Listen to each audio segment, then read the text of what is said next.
Hey guys, tonight we step back nearly 2 centuries to a world without central heating, insulated walls, or even the comforting glow of electric lights.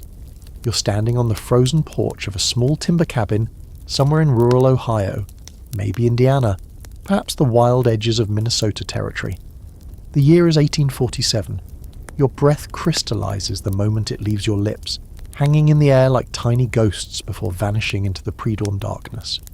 Inside that cabin, your family of 7 sleeps huddled together beneath quilts stuffed with whatever scraps of cloth and goose down you managed to collect over the summer. The fire has burned low overnight, and you can see frost creeping along the inside of the window. Yes, the inside. You probably won't survive this, not by modern standards anyway. If someone plucked you from your heated apartment tonight and dropped you into this reality, you'd last maybe a week before hypothermia, starvation, or sheer psychological collapse claimed you. These people, your ancestors in spirit if not in blood, they did this every single year. They raised children in these conditions, they grew old. Well, some of them grew old, and they built the foundation of a nation while doing it.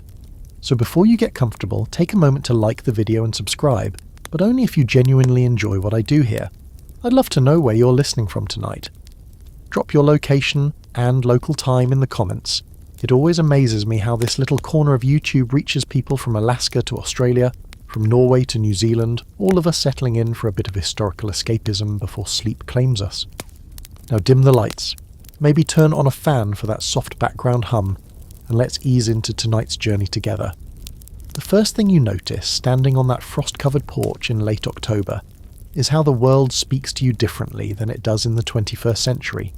You've been watching the signs for weeks now, subtle at first, then increasingly urgent. The geese began their southward migration in great honking V formations that darkened the sky for minutes at a time.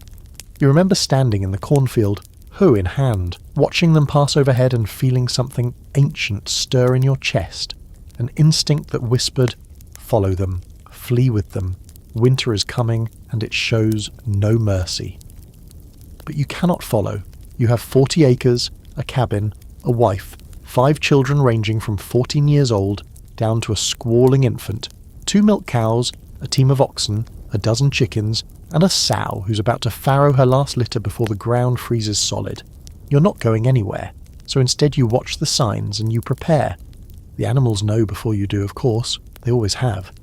Your old hound dog has been digging himself a deeper burrow beneath the porch, piling leaves and debris into a nest that seems almost frantically constructed. The squirrels have gone absolutely berserk, gathering acorns with a manic energy that borders on comical.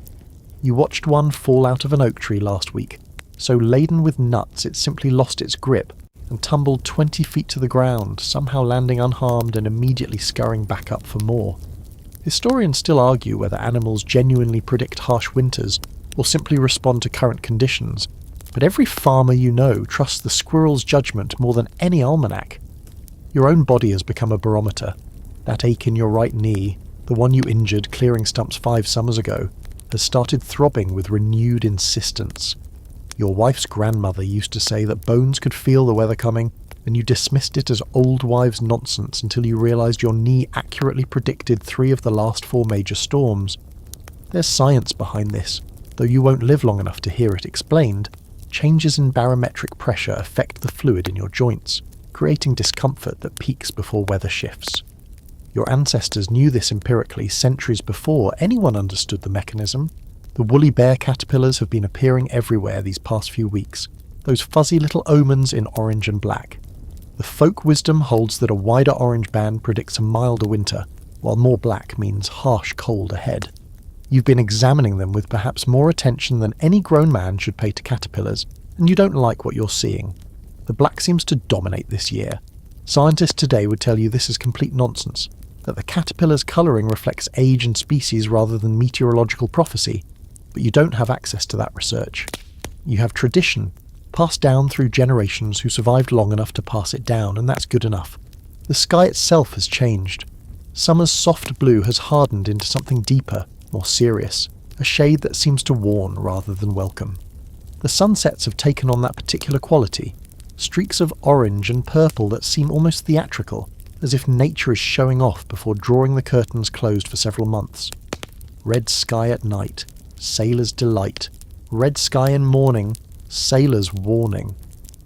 This one actually has some meteorological truth behind it, related to how light filters through dust and moisture in the atmosphere, but you don't need to understand why it works to benefit from its wisdom. And then there's the smell. You're not imagining it. The air has acquired a different character, something metallic and sharp and unmistakably cold. Your wife calls it snow smell, and she can detect it days before the first flakes fall. This too has a scientific explanation involving how cold air holds less moisture and allows certain scents to travel more efficiently, but to you it simply smells like warning, like urgency, like time running out. The trees have mostly shed their leaves now, standing bare and skeletal against that hardening sky. You spent 3 days last week with your oldest son, raking leaves into enormous piles and hauling them in the wagon to bank against the cabin's foundation. More on that later, but for now just know that those dead leaves will help keep your family alive. Nothing is wasted here. Nothing is merely decorative. Every element of the natural world either helps you survive or threatens to kill you, and you've learned to sort them accordingly. Your wife has been consulting the almanac every evening by firelight, running her finger down columns of predictions and calculations. The Old Farmer's Almanac has been publishing since 1792, making it older than the Constitution, and farm families treat it with a reverence that borders on religious. It predicts weather, advises on planting times, offers remedies for common ailments, and provides just enough entertainment to justify its purchase price. The predictions for this coming winter are not encouraging. Severe cold with heavy snow expected through the northern regions, it warns, and you've lived long enough to know the almanac is right more often than chance would allow.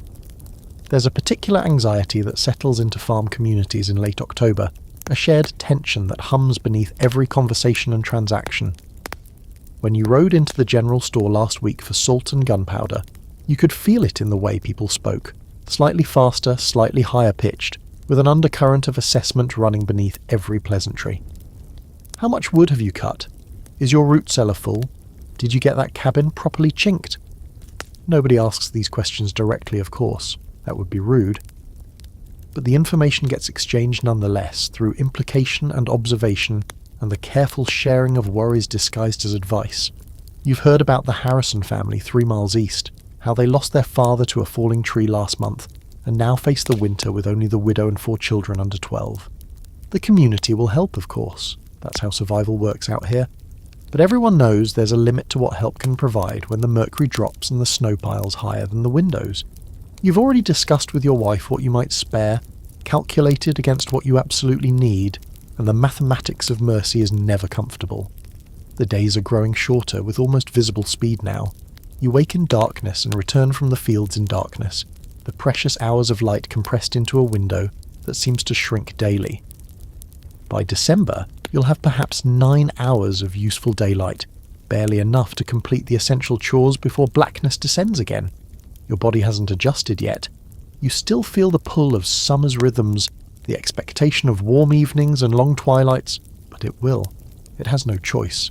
You'll become a creature of darkness and firelight, moving through a world that barely remembers the sun. Tonight, lying in that narrow bed with your wife's warmth against your back, and the baby's soft breathing from the cradle nearby, you run through the mental checklist one more time. How much has been done? How much remains? How much time you have left before the first hard freeze makes certain tasks impossible? The list never ends, never feels complete, never allows for true rest. But somewhere in that exhausted accounting, sleep finds you anyway, pulling you down into dreams of summer fields and abundant harvests and warmth that cost nothing at all. Tomorrow you'll rise before dawn and continue the preparations. The frost will crunch under your boots as you walk to the barn. The animals will greet you with breath that steams in the cold air. And the relentless countdown to winter will continue, one day closer to the months that test everything you have and everything you are. The frost came hard last night, and you know even before your feet touch the cold floor that today everything changes. You've been dancing with urgency for weeks now, but this morning the dance becomes a sprint. Looking out through the cabin's small warped glass window, you see the garden wearing a delicate white shroud, every leaf and stem traced in crystalline warning. First hard frost.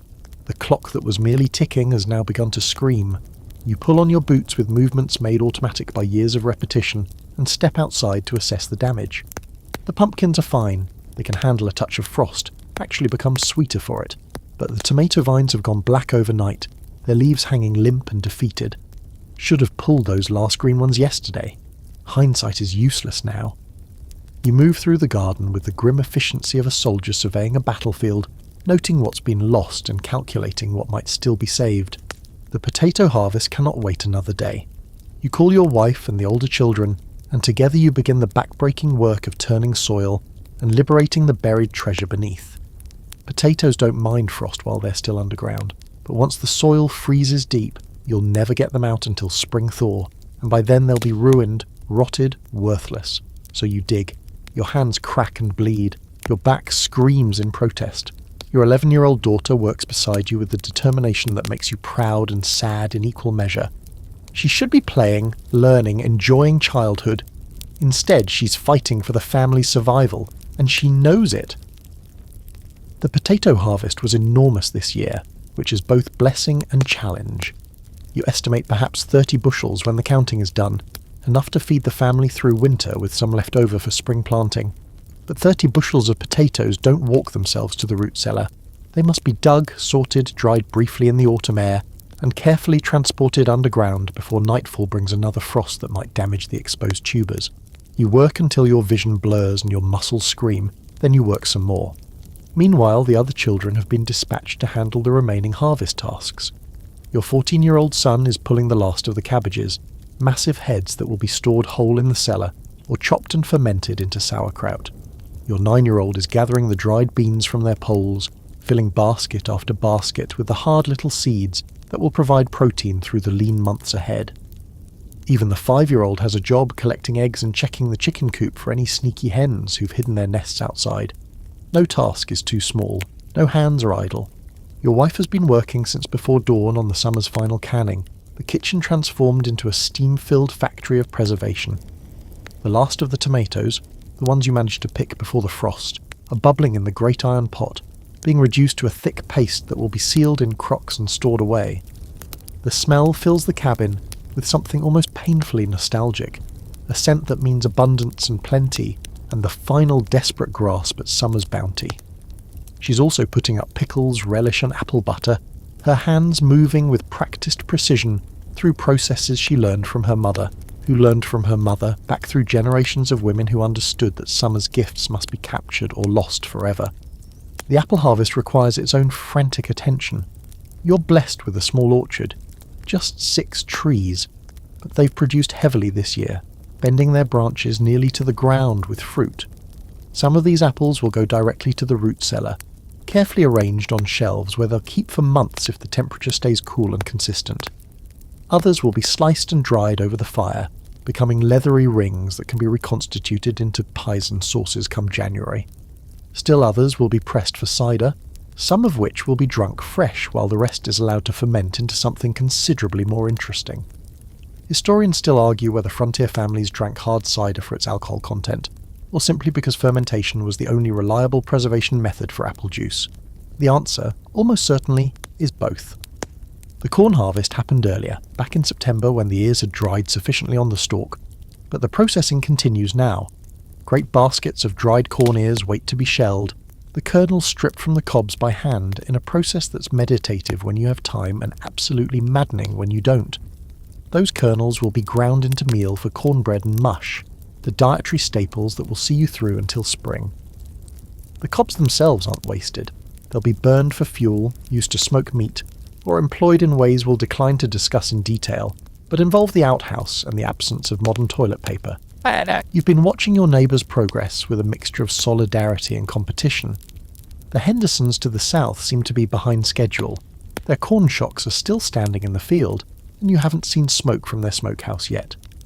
The Wilsons to the north, meanwhile, are practically finished, their neat stacks of firewood and full root cellar representing either superior planning or divine favour. Every family is running the same race against the same deadline, and there's comfort in that shared struggle even as there's anxiety in wondering whether everyone will cross the finish line. The mathematics of survival are brutally simple.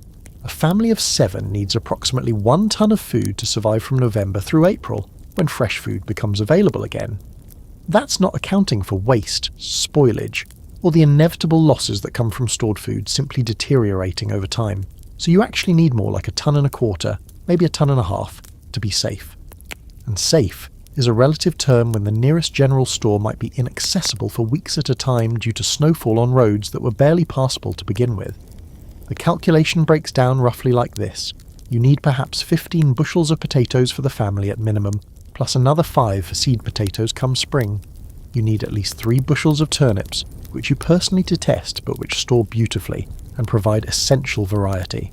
You need 2 or 3 bushels of dried beans, several hundred pounds of preserved meat, 20 gallons of sauerkraut, whatever quantity of dried corn you can manage, and enough flour and cornmeal to keep bread on the table daily. Then there's butter, eggs if the chickens keep laying, milk if the cows cooperate, and the endless array of preserved fruits and vegetables that transform survival from mere existence into something approaching actual nutrition. This isn't including what your animals need to eat, which is a whole separate calculation that keeps you awake at night. The cows need roughly 3 tons of hay each to survive the winter, plus whatever grain you can spare. The oxen need even more, the chickens need grain and kitchen scraps and the occasional unfortunate insect you manage to provide. The pigs, well, the pigs won't be needing anything soon, because they're about to become the meat supply rather than consumers of it. Circle of life, as they say, though it feels more like a circle of relentless mathematics. The quirky truth that most history books don't mention is how much frontier families relied on underground storage methods borrowed from Native American traditions.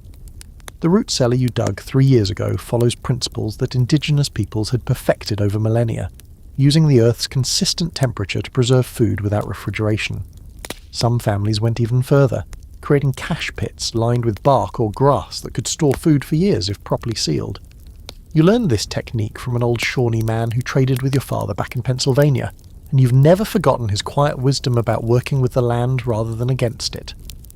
Your wife emerges from the cabin around midday, wiping her hands on her apron and surveying the chaos of harvest, with an expression that mixes exhaustion with satisfaction. The canning is done for now, the crocks sealed with wax and carried down to the cellar. She brings you corn cakes and cold buttermilk, and you eat standing in the field because sitting down would mean admitting how tired you are, and admitting that would mean giving up. And giving up isn't an option when your children are depending on you. The afternoon brings a new crisis. The turnip field, which you'd planned to harvest tomorrow, shows signs of pest damage on the leaves. The roots themselves might be fine, but you can't take the chance. So the turnips join today's agenda, another impossible task added to an already impossible list. You send the older children to begin pulling while you finish the potatoes, and the sun tracks across the sky, with complete indifference to your needs. By evening you've harvested perhaps 70% of what needed harvesting today. The rest will have to wait for tomorrow, and you'll pray that tonight's frost is gentler than last night's. Your hands are so stiff you can barely hold your spoon at dinner, and your wife pretends not to notice when you wince lowering yourself onto the bench.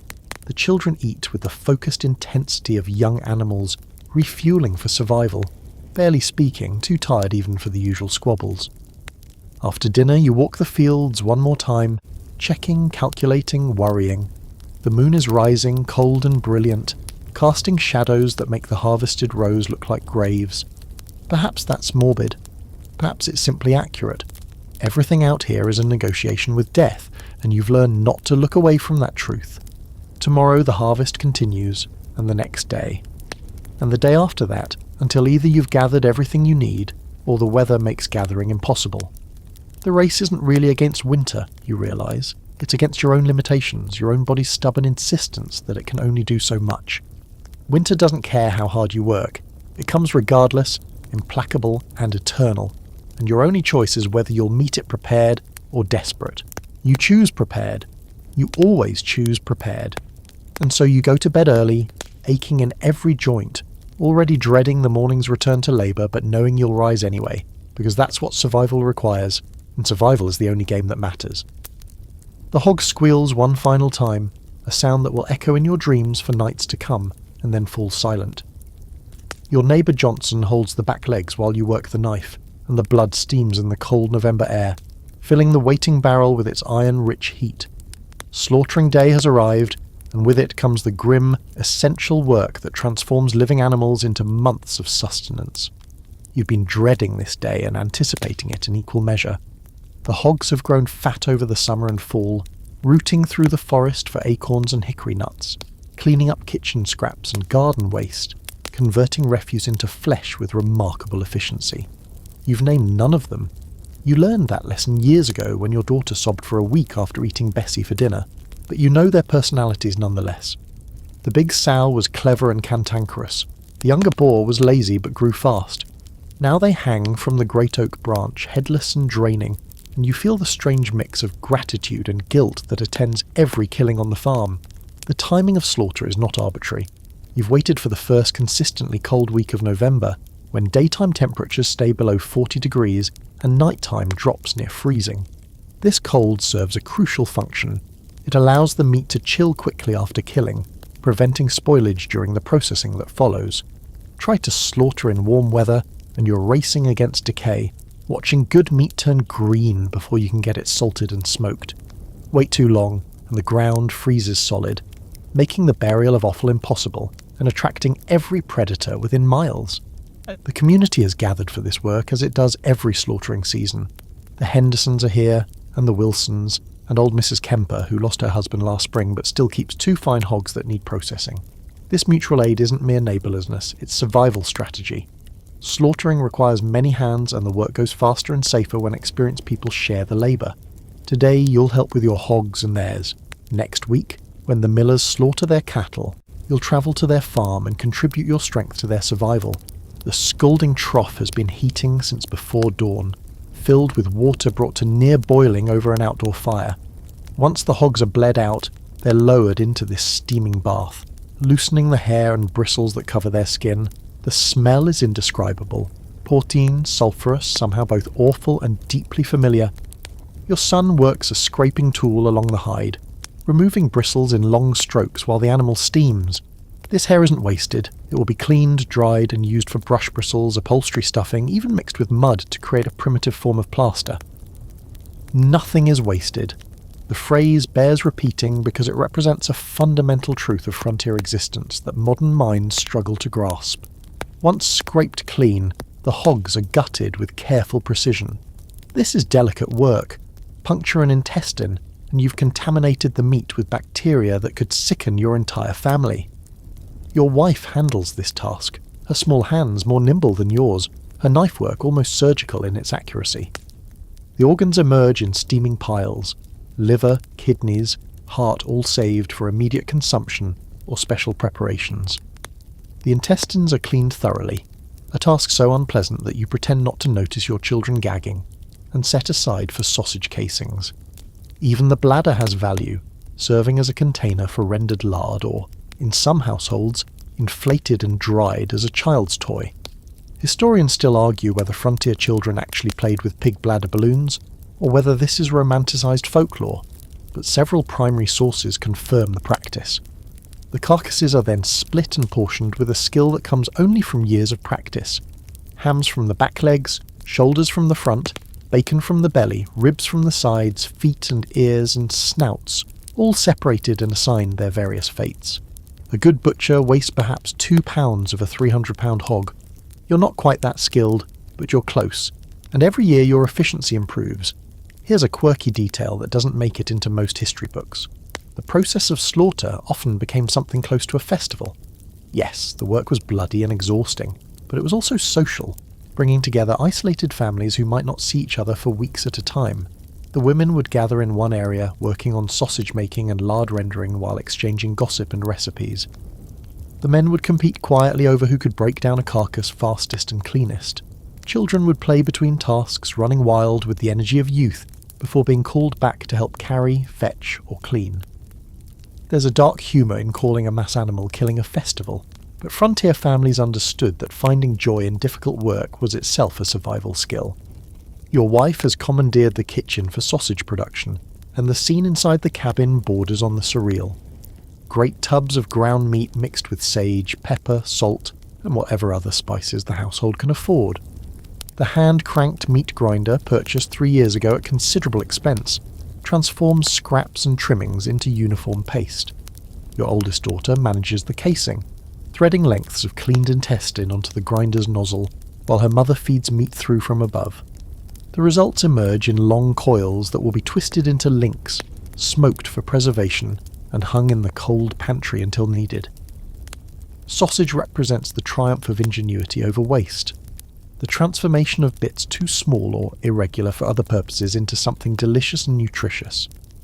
Meanwhile, you're overseeing the rendering of lard, perhaps the most important non-meat product of the slaughter. The hog's abundant fat is cut into small pieces and placed in the great iron kettle over a low fire. Slowly, patiently, the fat melts into liquid gold, leaving behind crispy cracklings that children consider a special treat. This lard will serve 100 purposes over the coming months: frying food, making soap, waterproofing leather, greasing machinery, even providing the base for medical salves. A well-rendered hog might produce 20 pounds of lard or more, and every pound is precious. The head cheese is your wife's specialty, a preparation that makes modern stomachs turn but provided essential nutrition to frontier families. The hog's head, stripped of hair and split in half, is simmered for hours until the meat falls from the bone and the collagen-rich broth becomes thick and gelatinous. The meat is then chopped, seasoned, pressed into moulds and chilled until firm. The result is something like a terrine, sliceable and surprisingly tasty, though you'd probably prefer not to think too hard about its origins while eating it. This is food that wastes nothing, that honours the animal's sacrifice by using every edible portion, and that provides protein when fresher options aren't available. By nightfall, the work is far from finished, but the most critical tasks are complete. The hams and bacon slabs have been rubbed with salt and brown sugar, the beginning of a curing process that will take several weeks. Tomorrow the smoking will begin, filling the smokehouse with dense clouds of hickory or apple wood that will both preserve the meat and impart the flavour that defines American country ham to this day. The sausages hang in the cold pantry, and the rendered lard cools in crocks beside them. The kitchen will smell of pork for days, a scent that's simultaneously appetizing and slightly sickening in its intensity. The communal aspect of slaughter extends to the feast that follows. Tired as everyone is, tradition demands a celebration of the day's success. Your wife has prepared a massive pot of fresh pork stew, made from the bits that won't keep and must be eaten immediately. The liver, the kidneys, some of the less desirable cuts that don't cure well. Neighbours gather around your table, sharing food and stories, and the particular camaraderie that comes from having worked hard together toward a common goal. Someone produces a jug of apple cider that's clearly more than apple cider, and it passes around the table with winks and knowing smiles. Tomorrow the work continues. There's still the second hog to process, and you've promised to help the Hendersons with their slaughter this weekend. But for tonight, with the fire warm and the bellies full and the winter's meat supply successfully secured, there's something close to contentment in the cabin. You'll sleep deeply tonight, too exhausted for dreams, and wake before dawn to begin again. This is the rhythm of November. Bloody, exhausting, essential. This is how your family survives. The smokehouse has been burning for 3 days now, and the smell has seeped into everything you own. Your clothes, your hair, probably your very thoughts. You've come to check the fire for the dozenth time today, adjusting the dampers that control airflow and adding another log to the smouldering pile of hickory. The hams hang in orderly rows above, slowly transforming from raw meat into the preserved protein that will sustain your family through the long months ahead. Smoking meat is both science and art, a process your grandfather taught your father who taught you, and that you're now teaching your son. The fundamental principle is simple. Smoke contains chemicals, primarily phenols and aldehydes, that inhibit bacterial growth and create a protective coating on the meat's surface. But the execution is endlessly complex, requiring constant attention to temperature, humidity, smoke density, and time. Too hot, and the meat cooks rather than cures. Too cool and preservation fails. Too much smoke and the flavour becomes acrid and unpleasant. Too little, and you're just waving wood near meat and hoping for the best. The salt cure came first, of course. Those hams and bacon slabs spent 3 weeks buried in salt, the crystals drawing moisture from the meat through osmosis, while killing bacteria and creating an environment hostile to spoilage. Some families add sugar to the cure, creating a sweeter, more complex flavour. Others add saltpetre, which helps the meat retain its pink colour and may provide additional preservation. Your cure is a family recipe, passed down through generations. Salt, brown sugar, a touch of black pepper, and a secret ingredient your grandmother swore by. a small amount of molasses that adds depth and richness to the final product. After curing, the meat must be rinsed and dried before smoking. This equalization period, as the fancy books call it, allows the salt to distribute evenly throughout the muscle tissue rather than concentrating at the surface. You've learnt this lesson the hard way, rushing the process 1 year and ending up with ham that was painfully salty on the outside and insufficiently cured within. Experience is a harsh teacher, but an effective one, and you don't make the same mistake twice. The smokehouse itself is a humble structure, perhaps 8 feet square, built of logs with careful attention to draft control. There's an art to constructing these buildings. Too airtight, and the smoke becomes stagnant and acrid. Too drafty, and the smoke escapes before it can do its work. The fire pit sits at ground level, separated from the hanging meat by enough distance that the heat dissipates, but the smoke remains concentrated. Some families build their smokehouses with the fire pit outside, connected to the main chamber by an underground channel, creating cooler smoke that allows for longer preservation times. You've considered this modification but haven't found the time or resources to implement it. The choice of wood matters enormously. Hickory is the classic, providing that quintessential country ham flavour that will define American taste for centuries. Applewood offers a sweeter, milder smoke perfect for bacon and lighter preparations. Oak provides a stronger flavour that some find overwhelming. Maple adds a subtle sweetness. Green wood, freshly cut and still full of moisture, produces more smoke but risks imparting bitter flavours. Seasoned wood burns cleaner but requires more careful fire management. You've experimented over the years and settled on a blend. Mostly hickory, with some apple for complexity, and a few corn cobs thrown in during the final days for reasons you can't quite articulate, but that seemed to improve the result. Historians still argue whether colonial smoking techniques were primarily European in origin or learned from Native American practices. The answer, like most things in frontier culture, is probably both.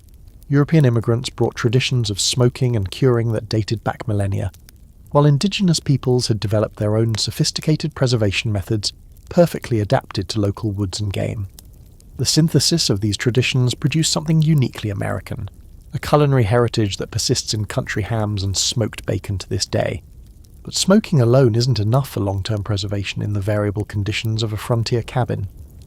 The smoked meat must then be stored properly, and here's where the cold becomes your ally rather than enemy. The smokehouse itself, unheated except for the smoking process, maintains temperatures just above freezing through most of the winter, perfect for meat storage. The hams will hang here until needed, developing flavour as they age, their surfaces gradually darkening to that mahogany colour that indicates proper curing. A well-made country ham can last 2 years or more under the right conditions, though yours rarely survive that long with hungry children eyeing them daily. You've also mastered the art of hanging meat, in its simplest form, storing fresh or lightly smoked cuts in an outbuilding cold enough to keep them frozen solid. This isn't preservation in the traditional sense. The meat hasn't been fundamentally transformed, but it extends the window for consumption from days to months. Your lean-to on the cabin's north side, never touched by direct sunlight, maintains temperatures below freezing from December through March. Here you store the cuts that didn't go through the smoking process, roast steaks, the random bits that will become stews and soups. As long as the temperature stays cold, they remain safe. When spring thaw begins, whatever remains must be cooked quickly or surrendered to waste. The root cellar serves as another critical storage point, though it's too warm for raw meat and too cold for fermentation to progress safely. Here, you keep the lard in sealed crocks, the sausages that have been smoked and can tolerate slightly warmer temperatures, and the head cheese that somehow your children actually enjoy eating. The cellar's temperature hovers around 40 degrees year-round, cool enough to retard spoilage but warm enough that nothing freezes, a natural refrigerator powered by the insulating properties of Earth itself. There's a peculiar rhythm to meat consumption through the winter months. Fresh organ meats and blood sausages go first, in those early weeks after slaughter, when variety is still possible. Then come the roasts and steaks from the frozen storage, prepared on special occasions or when someone needs extra sustenance. The smoked hams and bacon are rationed carefully, their consumption stretched across the entire season, a few slices for breakfast, a chunk simmered with beans for dinner. Nothing wasted, nothing taken for granted. By March, when spring seems impossibly far away, and the stored food grows monotonous, Even the toughest cuts become treasures. Here's a detail that surprises most modern readers. Colonial Americans ate considerably more meat than we typically imagine. While poor harvests or inadequate planning could certainly lead to hunger, a well-prepared frontier family might consume 3/4 of a pound of meat per person per day during winter months. This wasn't gluttony, it was caloric necessity. Bodies working hard in cold conditions need dense fuel, and preserved meat provided that fuel more efficiently than almost anything else available. The romanticised image of our ancestors surviving on thin gruel and occasional vegetables is largely myth. When they had access to game and livestock, they ate meat with frequency that would alarm modern nutritionists.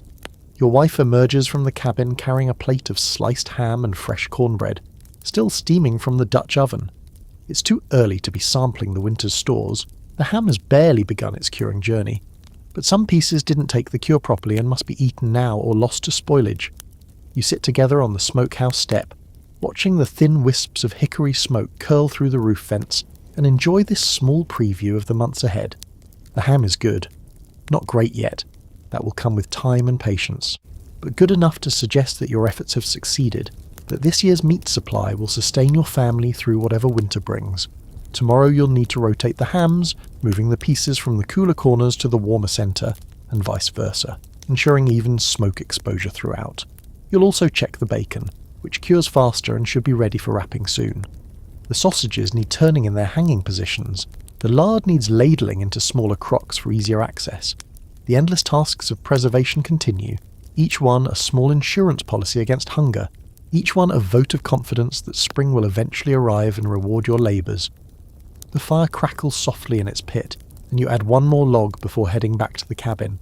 The smell follows you inside, clings to your skin as you lie down to sleep, perfumes your dreams with hickory and salt and the promise of full bellies even when snow buries the world outside. This is how meat survives the winter. This is how you survive the winter, one carefully tended fire at a time. The root cellar door protests with a familiar groan as you lift it, revealing stone steps that descend into darkness. The smell rises to meet you first, earth and apples and the faint sweetness of stored vegetables, a perfume that means security and plenty and the comfort of being prepared. You take the oil lamp from its hook and begin your descent into the family's underground grocery store. Your hands built this cellar 5 summers ago, during a stretch of brutal July heat that made digging into cool earth actually pleasant. The hole measures roughly 10 feet by 12, deep enough that you can stand upright on the packed dirt floor. Stone walls hold back the surrounding soil, carefully fitted without mortar, in a technique that allows moisture to seep through, gradually, rather than pooling and rotting your stores. The ceiling is heavy timber, covered with soil and sod that provides insulation, while draining rainwater away from the interior. A single ventilation shaft, angled to prevent direct rain entry, allows air circulation without creating drafts that would dry out your vegetables. The science of root cellars is elegantly simple. Earth maintains a relatively constant temperature year-round, typically between 40 and 50 degrees at cellar depth. This temperature range is too cold for most bacteria to thrive aggressively, but warm enough to prevent the cellular damage that freezing causes. Vegetables stored in this environment enter a kind of suspended animation. Their metabolic processes slowed to a crawl, their nutritional value preserved for months beyond what surface storage would allow. Your grandfather called it borrowing time from the earth, and you've never heard a better description. But the execution is anything but simple. Different vegetables require different conditions, and fitting all those requirements into a single underground room requires careful planning. Potatoes want it dark and slightly humid, with good air circulation to prevent the fungal growth that turns stored spuds into fuzzy science experiments. They sit in wooden bins along the back wall, covered with burlap to block light, arranged in layers no more than a foot deep to prevent crushing and allow airflow. You check them weekly, removing any that show signs of sprouting or decay before they can spread their corruption to neighbours. Apples are the prima donnas of root cellar storage, requiring their own particular corner with its own particular conditions. They need cooler temperatures than most vegetables, ideally just above freezing, and they release ethylene gas as they ripen, a gas that accelerates ripening in everything around them. Store apples too close to potatoes and the potatoes sprout prematurely. Store them too close to carrots, and the carrots turn bitter. So the apples occupy the far corner, separated from everything else by as much distance as the limited space allows, their individual fruits never touching each other, their progress checked obsessively for the first signs of rot. Historians still argue whether frontier families understood the science behind ethylene ripening, or simply learned through trial and error that apples cause problems when stored near other produce. The practical knowledge clearly existed. Countless diary entries and agricultural guides warn against mixing apples with other stores, but the chemical explanation wouldn't come until the 20th century. Sometimes wisdom outpaces understanding by generations. The cabbages hang from the ceiling in a row that looks vaguely macabre, their great leafy heads suspended by their root ends like vegetables in some strange purgatory. This hanging storage keeps them dry and allows air circulation, extending their usable life well into March if the initial specimens were healthy. You've learned to select storage cabbages carefully, tight, firm heads without blemishes or insect damage, harvested just before hard frost and allowed to wilt slightly before descending into the cellar's embrace. A single rotten cabbage can contaminate an entire row through direct contact and airborne mold spores, so vigilant inspection is essential. The turnips and rutabagas occupy bins of damp sand, their tops removed but their taproots intact. The sand maintains humidity around them, without creating the pooling moisture that encourages rot. Your children despise turnips with a passion that borders on philosophical opposition, but turnips store beautifully and provide essential vitamins when everything else runs out. You've tried disguising them in stews, mashing them with butter and cream, even sneaking them into cornbread batter, all with limited success. Children know what children know, and your children know they hate turnips. They'll eat them anyway because hunger is the best seasoning, but they won't be happy about it.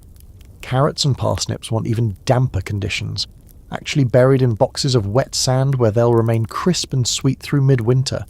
The first year you tried cellar storage, you left the carrots in dry conditions and watched them shrivel into woody, inedible sticks by Christmas. Moisture management is everything underground. Too dry and vegetables desiccate, too wet and they rot. The sand boxes solve this problem elegantly, maintaining perfect humidity around each root while preventing the direct moisture contact that promotes decay. Here's a quirky preservation technique that most modern readers find disgusting, but frontier families swore by: keeping vegetables stored in layers of straw that have been soaked in urine and then dried. The ammonia from the urine created an antibacterial environment that extended storage life significantly. Your great-aunt supposedly kept beets viable until May using this method, though you've never been desperate enough to try it yourself. Some knowledge from the past is better left theoretical. The onions hang in braided ropes near the ventilation shaft, where slightly drier air prevents the rot that threatens them in damper conditions. Properly cured onions, dried in the sun for several weeks after harvest until their outer skins turn papery, can last nearly a year in good cellar conditions. Yours rarely make it past February, but that's consumption rather than spoilage. A family of 7 eats a lot of onions when onions are one of the few flavouring agents available. Garlic hangs beside them, precious braids of pungent cloves that transform bland winter fare into something approaching actual cuisine. The squash and pumpkins rest on wooden shelves in the cellar's driest corner, their thick skins serving as natural preservation packaging. Winter squash is miracle food for frontier families. It stores for months without special treatment, provides substantial calories and vitamins, and can be prepared in dozens of ways from savoury to sweet. Your butternut squash from this year's harvest should remain viable until March, providing roasted sides and silky soups to brighten the dark months ahead. The pumpkins will become pies for Christmas dinner and regular weeknight desserts, their sweet flesh scooped and mashed and spiced with whatever precious cinnamon and nutmeg you've managed to acquire. Standing in your root cellar with the lamp casting dancing shadows across the stored abundance, you run the mental calculation one more time. Approximately 30 bushels of potatoes, 20 bushels of apples, 15 bushels of assorted root vegetables, the cabbages, the squash, the onions and garlic, the dried beans in their barrels by the door. Maybe 150 days until fresh food becomes reliably available again. Maybe longer if spring arrives late. Is this enough? The mathematics say probably yes. Your anxiety says check again tomorrow. Your wife descends the stairs behind you, carrying a basket for tonight's dinner supplies. Together you select potatoes for mashing, carrots for stewing, an onion for flavour, apples for dessert.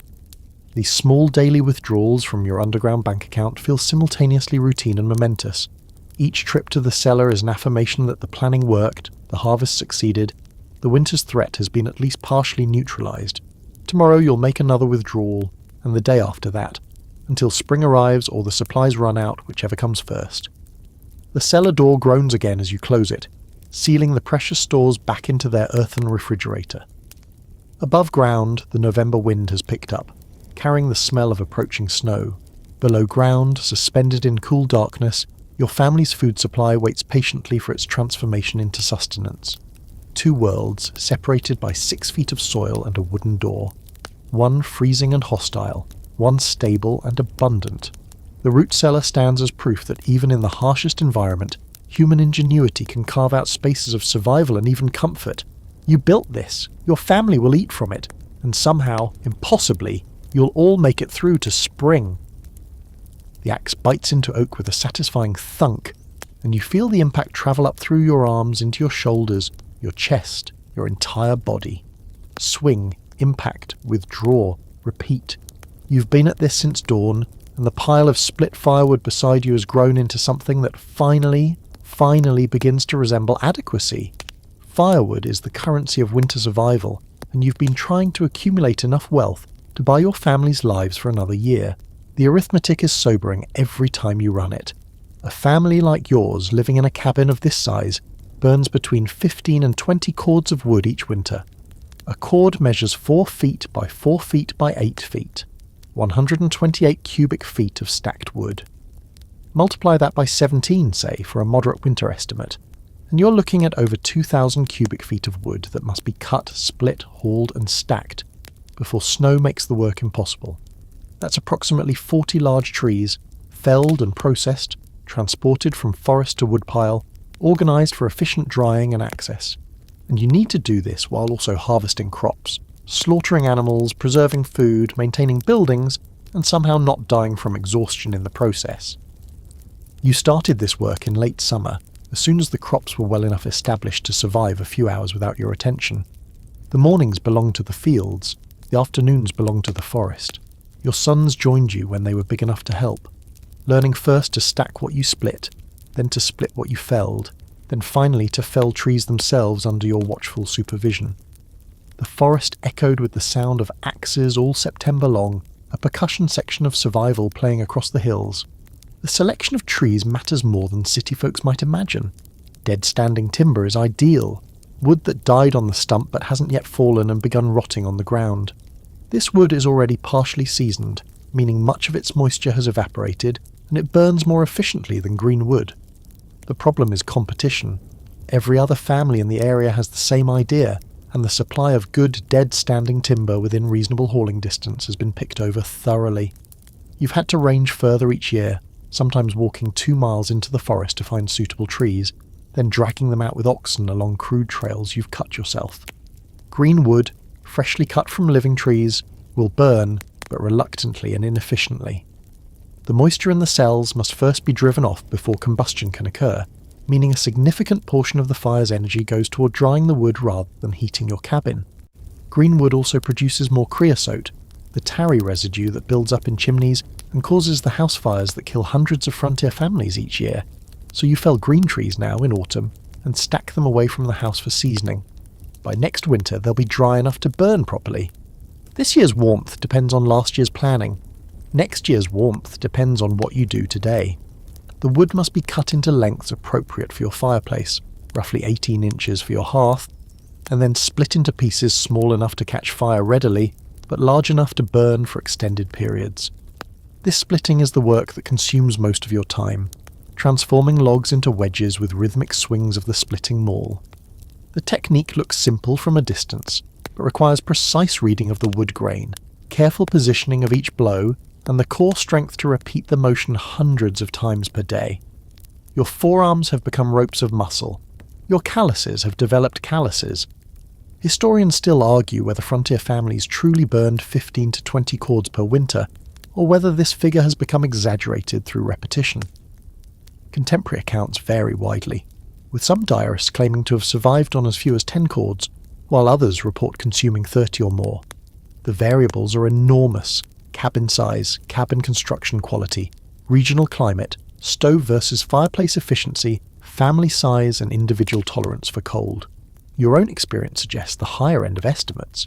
You ran short 2 winters ago, and will never forget the February week spent huddled around inadequate flames, rationing wood 1 stick at a time. Here's a quirky piece of firewood wisdom that doesn't make the history books.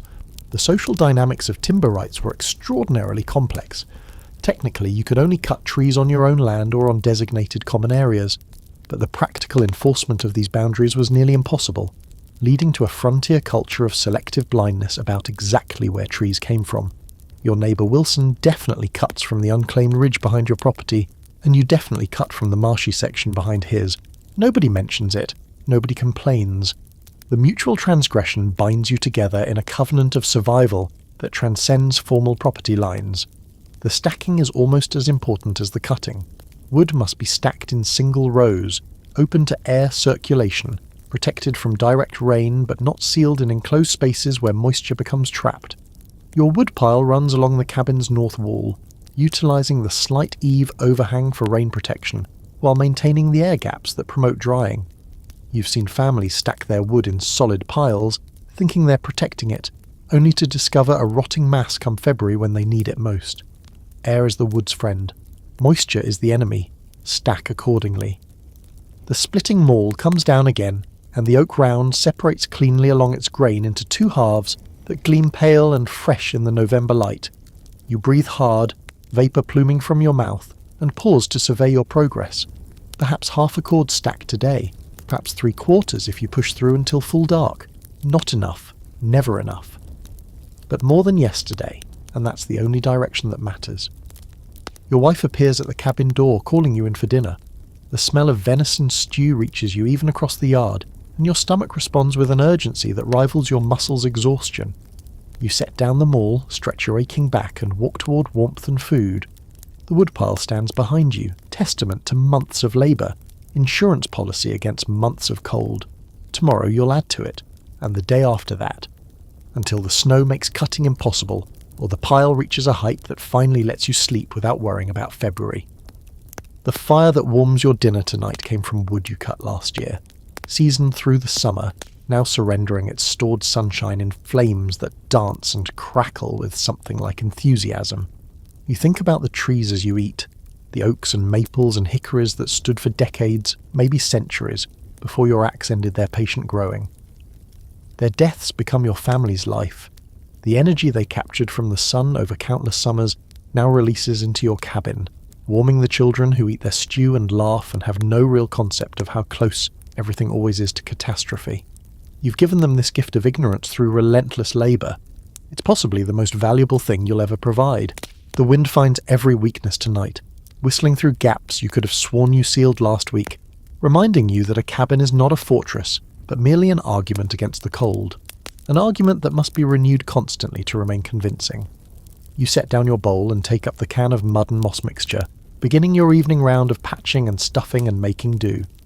Chinking is the frontier homeowner's eternal task, the process of sealing the gaps between logs that form your cabin walls. No matter how carefully you notch those logs during construction, no matter how tightly they seem to fit, wood shrinks as its seasons and gaps appear where none existed before. Through these gaps comes winter, cold air that sinks to the floor and pools around your feet, warmth that rises and escapes into the endless atmosphere, drafts that carry precious heat away faster than your fire can generate it. Every gap is an enemy. Every sealed gap is a small victory. The traditional chinking mixture combines several materials. Mud or clay forms the bulk of it, providing mass and structure. Moss adds flexibility and insulation, preventing the hard clay from cracking and falling out as the logs continue to shift. Straw animal hair gives tensile strength, binding everything together. Some families add lime when they can get it, creating a more durable mortar that resists moisture better than plain mud. Your mixture is roughly half mud dug from the creek bank, 1/4 moss gathered from the forest floor, and 1/4 wheat straw saved from this year's harvest.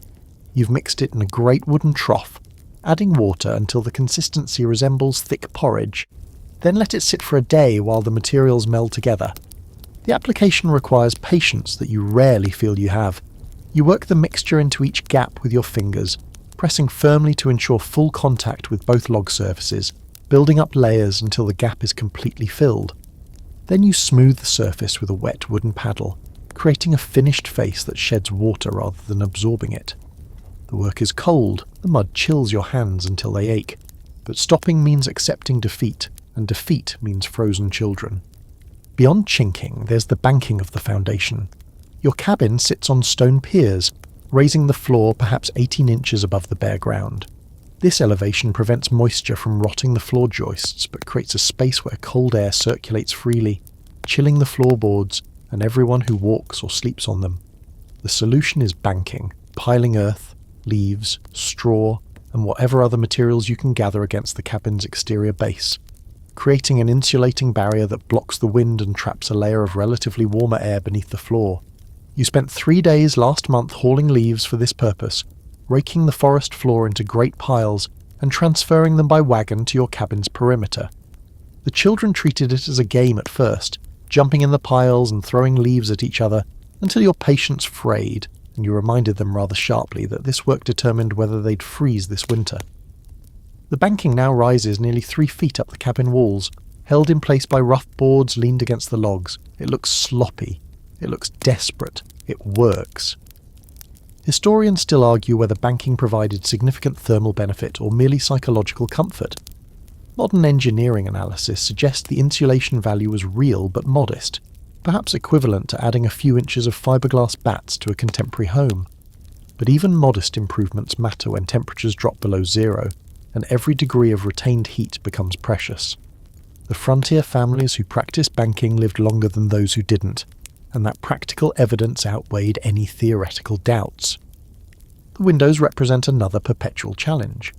Glass was expensive, fragile, and often unavailable on the frontier, leading families to improvise with oiled paper, scraped animal hide, or simply wooden shutters that blocked light along with cold. Your cabin has 2 actual glass windows, each about 12 inches square, representing a significant investment of money and careful transport from the nearest town. You prize these windows. They let light into the cabin during the day, reducing candle consumption and improving morale, but they also represent the weakest points in your thermal envelope. The solution is layers. Inside the glass, you've hung heavy wool blankets that can be drawn across the windows at night, trapping a layer of dead air between fabric and glass.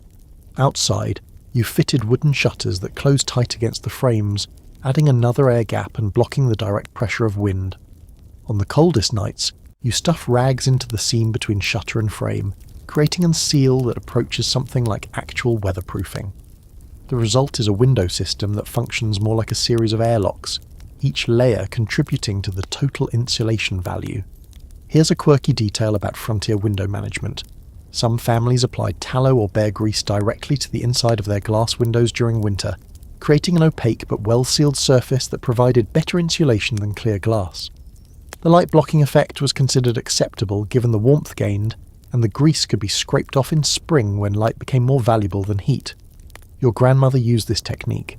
You've never tried it yourself, preferring the psychological benefit of being able to see outside even on the darkest days. The door is another vulnerability that demands constant attention. You've hung multiple layers of fabric over the interior door frame, creating a small vestibule effect that prevents direct air exchange when someone enters or exits. The threshold has been sealed with a rolled cloth snake stuffed with sand that blocks the gap at floor level. The hinges, which once allowed visible daylight around their edges, have been packed with wool scraps soaked in grease. Each improvement is small. Together they compound into something approaching adequacy. You complete your patching round as the fire burns low, noting the spots that still seem to admit drafts for tomorrow's attention. The cabin will never be truly sealed. The construction methods and materials simply don't allow for that. But it can be made progressively tighter through constant effort and observation. You think of the cabin as a living thing, breathing in cold and breathing out warmth, and your job is to slow that breathing until the exchange rate favours survival. Your wife has added extra blankets to the children's sleeping area, creating a cave of fabric and warmth where small bodies generate heat that stays trapped rather than dissipating.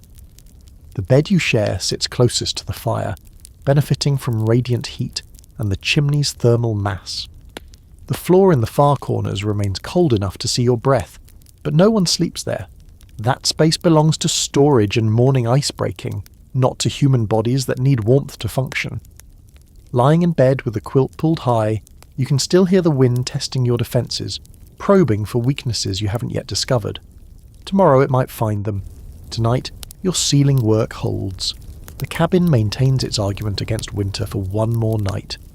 In the mathematics of frontier survival, that's all you can ask for. One more night, repeated until spring makes the argument unnecessary. The fire demands feeding again, and you rise from your straw mattress with the automatic motion of someone who has performed this task thousands of times. The cabin is cold, colder than when you went to sleep 3 hours ago, and the darkness is complete except for the sullen glow of embers that barely illuminates the hearth. You feel your way to the woodpile by the door, select 3 medium logs by touch and weight, and carry them to the fireplace where survival waits to be renewed. The hearth is the heart of your home in ways that have become merely metaphorical in modern times, but were literal for frontier families. Everything revolves around this stone and mortar structure that dominates one full wall of your cabin. Here food is cooked, here water is heated, here clothing is dried and wounds are tended and children are born, and the dying are warmed in their final hours. The fire that burns within it represents nothing less than the continuation of human existence in an environment that would otherwise prove fatal within days. You've built this fire back from embers more times than you could possibly count. The technique is automatic now. Rake the coals forward, clearing ash that might smother the new wood. Position kindling, small splinters split from larger logs, in a loose pile atop the coals. Blow gently, providing the oxygen that combustion requires. Watch the first flames catch, tiny and fragile, then build as the kindling catches and the heat begins to grow. Add progressively larger pieces, each one feeding on the fire below while providing fuel for the fire to come. Within 10 minutes the hearth roars again, throwing heat into the cabin and pushing back the cold that crept in during your sleep. The construction of the fireplace itself represents hundreds of hours of labour you invested during the cabin's first year. The foundation is stone, hauled from the creek bed in loads that nearly broke your back and definitely tested your marriage when your wife suggested, perhaps uncharitably, that you might have chosen a building site with closer stone supplies. The firebox measures roughly 4 feet wide and 3 feet deep, sized to accommodate logs of substantial length while maintaining adequate draft. The chimney rises through the roof, lined with clay to prevent sparks from igniting the wooden structure. Every stone was fitted by hand, every gap sealed with mortar. You mixed yourself from clay and lime and sand. Historians still argue whether open hearths or enclosed stoves represented the superior heating technology for frontier homes. Stoves arrived relatively late on the frontier, requiring iron working capacity that many regions lacked, but they provided dramatically more efficient heat conversion. Perhaps 80% of the wood's energy transformed into usable warmth, compared to 10 or 15% for an open hearth. But hearths offered advantages that efficiency alone couldn't capture. The ability to cook in large vessels, the visible comfort of actual flames, and the simpler maintenance requirements that mattered when the nearest blacksmith was 40 miles away. Your cabin has a hearth. You dream of a stove. The dream remains unrealised for now. The fire's heat distribution creates zones within your cabin that govern all behaviour and arrangement. Within 5 feet of the hearth, temperatures approach something comfortable, perhaps 60 degrees on a moderate winter night, possibly 50 on severe ones. Beyond that inner circle, temperatures drop rapidly, reaching levels that would concern any modern physician. The far corners of your cabin might never rise above 40 degrees in deep winter, which is warmer than the root cellar but not by much. You've arranged your family's sleeping areas accordingly, with the baby's cradle so close to the fire that you sometimes worry about sparks, and the older children in a graduated arrangement that puts them progressively closer to warmth based on age and perceived need. Here's a quirky detail that doesn't appear in most historical accounts. The constant fire created a particular kind of household pollution that affected everyone's health. Smoke that didn't rise properly through the chimney, and some always didn't, especially when wind conditions created downdrafts, accumulated at ceiling level before slowly diffusing throughout the living space. Frontier families developed chronic respiratory conditions at alarming rates, their lungs damaged by years of low-level smoke exposure that modern medicine would find horrifying. You cough most mornings, a dry hack that your grandmother would have recognised immediately. It's the price of warmth. You pay it willingly. The fire also serves as clock and calendar, its demands structuring the rhythms of sleep and waking throughout the winter months. You've learned to estimate remaining burn time with reasonable accuracy. A fresh load of well-seasoned hardwood will burn approximately 3 hours before requiring attention. This creates a natural schedule of sleep intervals, with someone rising every few hours to add wood and check the fire's condition. Your wife takes the early evening shift, feeding the fire before the family settles for the night. You take the middle of the night feeding, usually around 2 or 3 in the morning. Your oldest son handles the pre-dawn shift, adding wood that will keep the cabin warm as everyone rises for the day's work. The children have all been trained in fire safety with an intensity that might seem excessive to modern parents, but reflects the reality of frontier mortality. They know to never throw anything into the fire without permission. They know to never walk behind someone carrying hot coals. They know to never wear loose clothing near the flames. They know that a pot of boiling water over the fire can maim or kill with a single mistake. These lessons are reinforced constantly, not with abstract warnings, but with specific stories of specific children in specific families who made specific mistakes and paid terrible prices. Fire gives life. Fire takes life. Respect is the only appropriate response. The warmth spreads through the cabin as the fresh logs catch fully, and you feel your shivering subside into simple cold, then into something approaching comfort. You return to bed, pull the quilts back over yourself and your wife, and wait for sleep to reclaim you. In 3 hours you'll rise again. The fire will have burned low again. The cycle will continue. This is winter's metronome, ticking through the nights in intervals of wood and flame, measuring out the months until warmth returns from the sun rather than the hearth. Your wife murmurs something in her sleep, a word you can't quite make out, and shifts closer to your warmth. Outside, the wind continues its assault on your defences. Inside, the fire holds the line. You close your eyes and let exhaustion pull you back under, knowing that consciousness will return with the fire's next demand, which is also the family's next need, which is also your next act of love disguised as routine survival. You pull the woolen undershirt over your head, feeling the fabric scratch against skin that hasn't known true cleanliness in weeks. The shirt smells like you, which means it smells like smoke and sweat and the particular musk of a body working hard in close quarters. This isn't a problem, it's actually an advantage. The oils your body deposits in the wool provide water resistance that washing would remove, and the smell that might offend modern sensibilities bothers no one in a household where everyone smells exactly the same. Clothing on the frontier wasn't fashion. It wasn't even comfort, really, though comfort was a pleasant side effect when achievable. Clothing was survival technology, the engineered barrier between your body heat and an environment that wanted to steal every degree of it. Getting dressed on a winter morning meant layering systems carefully, each garment serving a specific purpose in the thermal management of a human body. The undergarments come first, a shirt of wool or linen wool blend worn directly against the skin, and long drawers of the same material covering legs that will spend the day in freezing conditions. Wool is the miracle fibre of frontier survival, retaining warmth even when wet, a property that has saved countless lives throughout human history.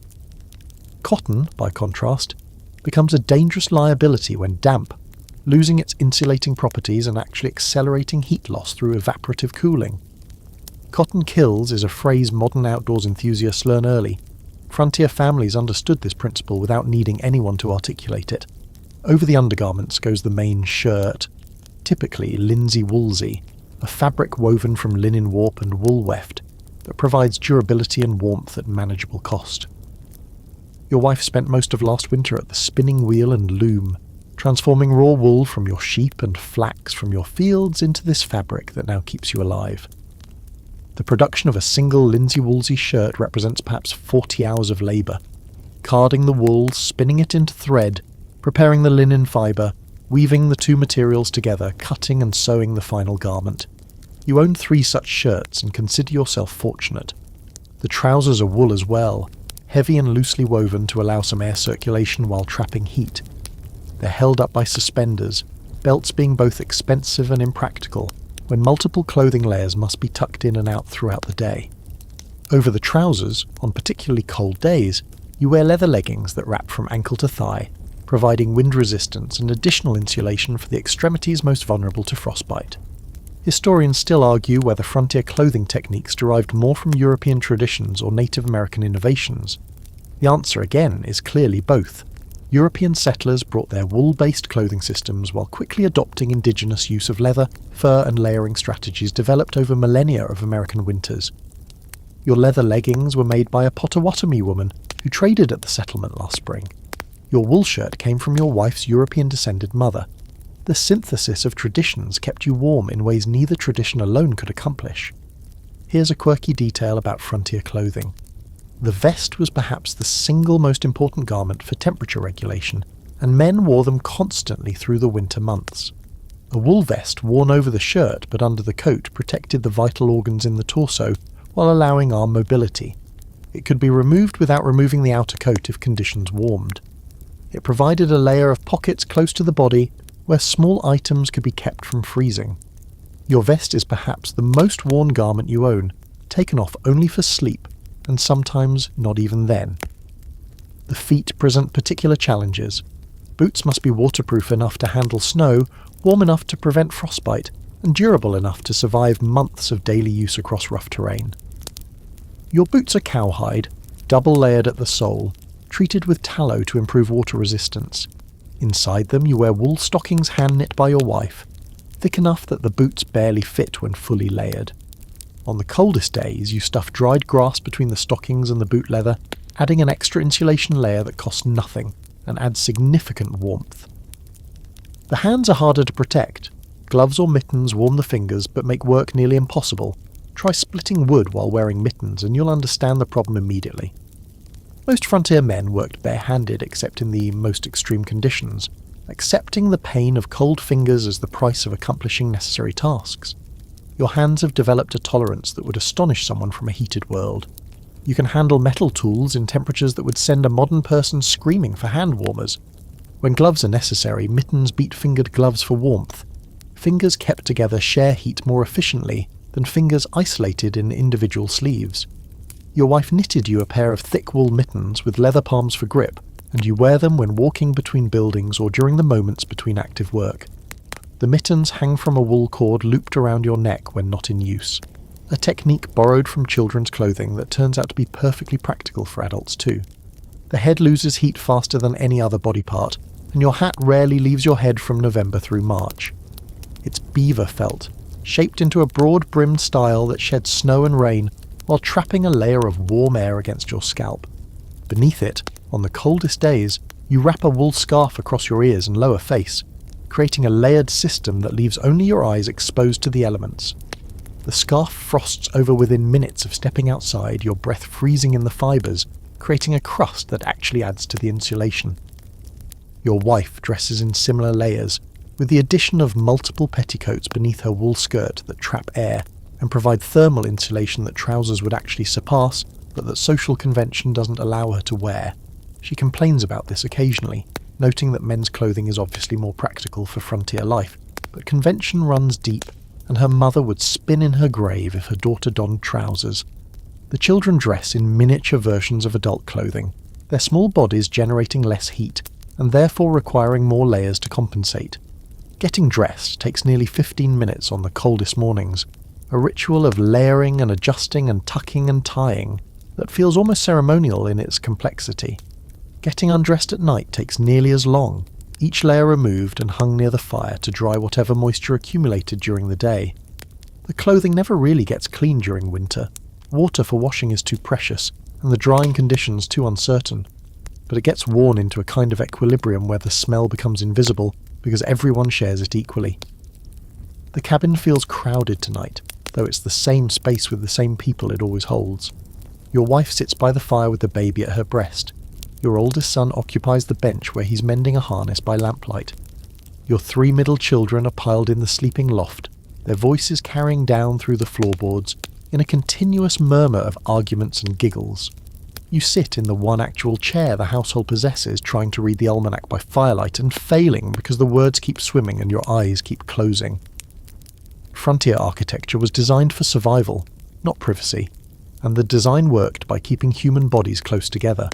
Your cabin measures approximately 16 by 20 feet, barely over 300 square feet for a family of 7. By modern standards, this is insane. A space that might charitably contain a studio apartment now houses 2 adults and 5 children, plus all the equipment needed to sustain their lives. But the crowding serves a purpose beyond mere poverty or limited construction capacity. Bodies generate heat, and clustered bodies generate heat more efficiently than scattered ones. You've observed this phenomenon directly during the coldest nights. When the temperature outside drops below zero, and the fire struggles to maintain anything approaching comfort, the family draws together instinctively. The children abandon their loft for the floor near the hearth. Your wife positions the baby between you both in bed. Even the dog creeps closer to the human pile, adding his small metabolic contribution to the collective warmth. By morning, the sleeping arrangements might look like a diagram of a multicellular organism, with every possible surface area shared to minimize heat loss. The sleeping loft represents an architectural feature specifically designed to exploit heat's natural behavior. Warm air rises, and the space beneath your cabin's roof captures the warmest air in the building. Your children sleep up there not despite the lack of a dedicated heat source, but because of it. The cumulative rising warmth from the fire below maintains temperatures in the loft 10 or 15 degrees warmer than the main floor. The ladder climb at bedtime is a journey from cool to warm, and the children know to appreciate this even if they couldn't explain the physics. Your bed occupies the corner nearest the fire, positioned so radiant heat reaches you directly while you sleep. The bed itself is a technological achievement easily overlooked. Rope springs beneath a straw-filled mattress, topped with a feather bed your wife brought as part of her dowry. The feather bed is irreplaceable, literally, as geese are scarce and the labour to collect enough down for a new one would consume months, and your wife maintains it with obsessive care, fluffing it daily and airing it whenever weather permits. The insulating properties of goose down remain unmatched by any synthetic material even today. Your great-great-grandchildren will pay hundreds of dollars for sleeping bags that work on the same principle. Historians still argue whether frontier families typically slept in family beds, multiple people sharing a single sleeping surface, or maintained separate beds for parents and children. The evidence suggests wide variation depending on wealth, cultural background, and regional traditions. Your family uses a hybrid approach. You and your wife share the main bed with the baby, while the children share a secondary sleeping space in the loft. But during the coldest weeks, this arrangement becomes fluid, with children migrating to the warmer main floor and everyone ending up in proximity that would horrify modern sensibilities. Here's a quirky detail about frontier sleeping arrangements that most sources gloss over. The hierarchy of bed positions carried significant social meaning. The spot nearest the fire was prime real estate, reserved for the sick, the elderly, or the household head depending on circumstances. The spot nearest the wall was coldest, and typically assigned to the most robust family member. Visitors were often given the best sleeping position as a gesture of hospitality, even if this meant the host shivering against the wall. You've spent uncomfortable nights yielding your warm spot to travelling preachers and itinerant relatives, smiling through the cold because that's what hospitality demands. The cabin's single room contains everything. Cooking happens in the hearth, eating happens at the table, sleeping happens in the corners, and all of life's other activities happen in whatever space remains. This arrangement sounds primitive to modern ears, but it worked precisely because it concentrated resources and activities in a small enough area that heating became feasible. A larger home would require more wood, more labour, more everything. The cramped cabin that feels suffocating on days like this actually represents optimal engineering for survival under resource constraints. Your wife finishes nursing the baby and passes him to your oldest daughter for putting down, then moves to prepare the evening's final tasks. There's always something. Mending that can't wait, food that needs checking, preparations for tomorrow's work. The lamplight throws her shadow enormous against the log wall, and you watch her move with the efficient grace of someone who has performed these tasks so many times they've become extensions of thought itself. The children's voices from the loft have quieted from arguments to murmurs to silence, the daily fight against sleep finally lost. Your son finishes the harness repair and hangs it on its peg, then climbs the ladder to his own sleeping place. The cabin settles into its nighttime configuration. Fewer voices, longer shadows, the fire burning lower as its audience shrinks.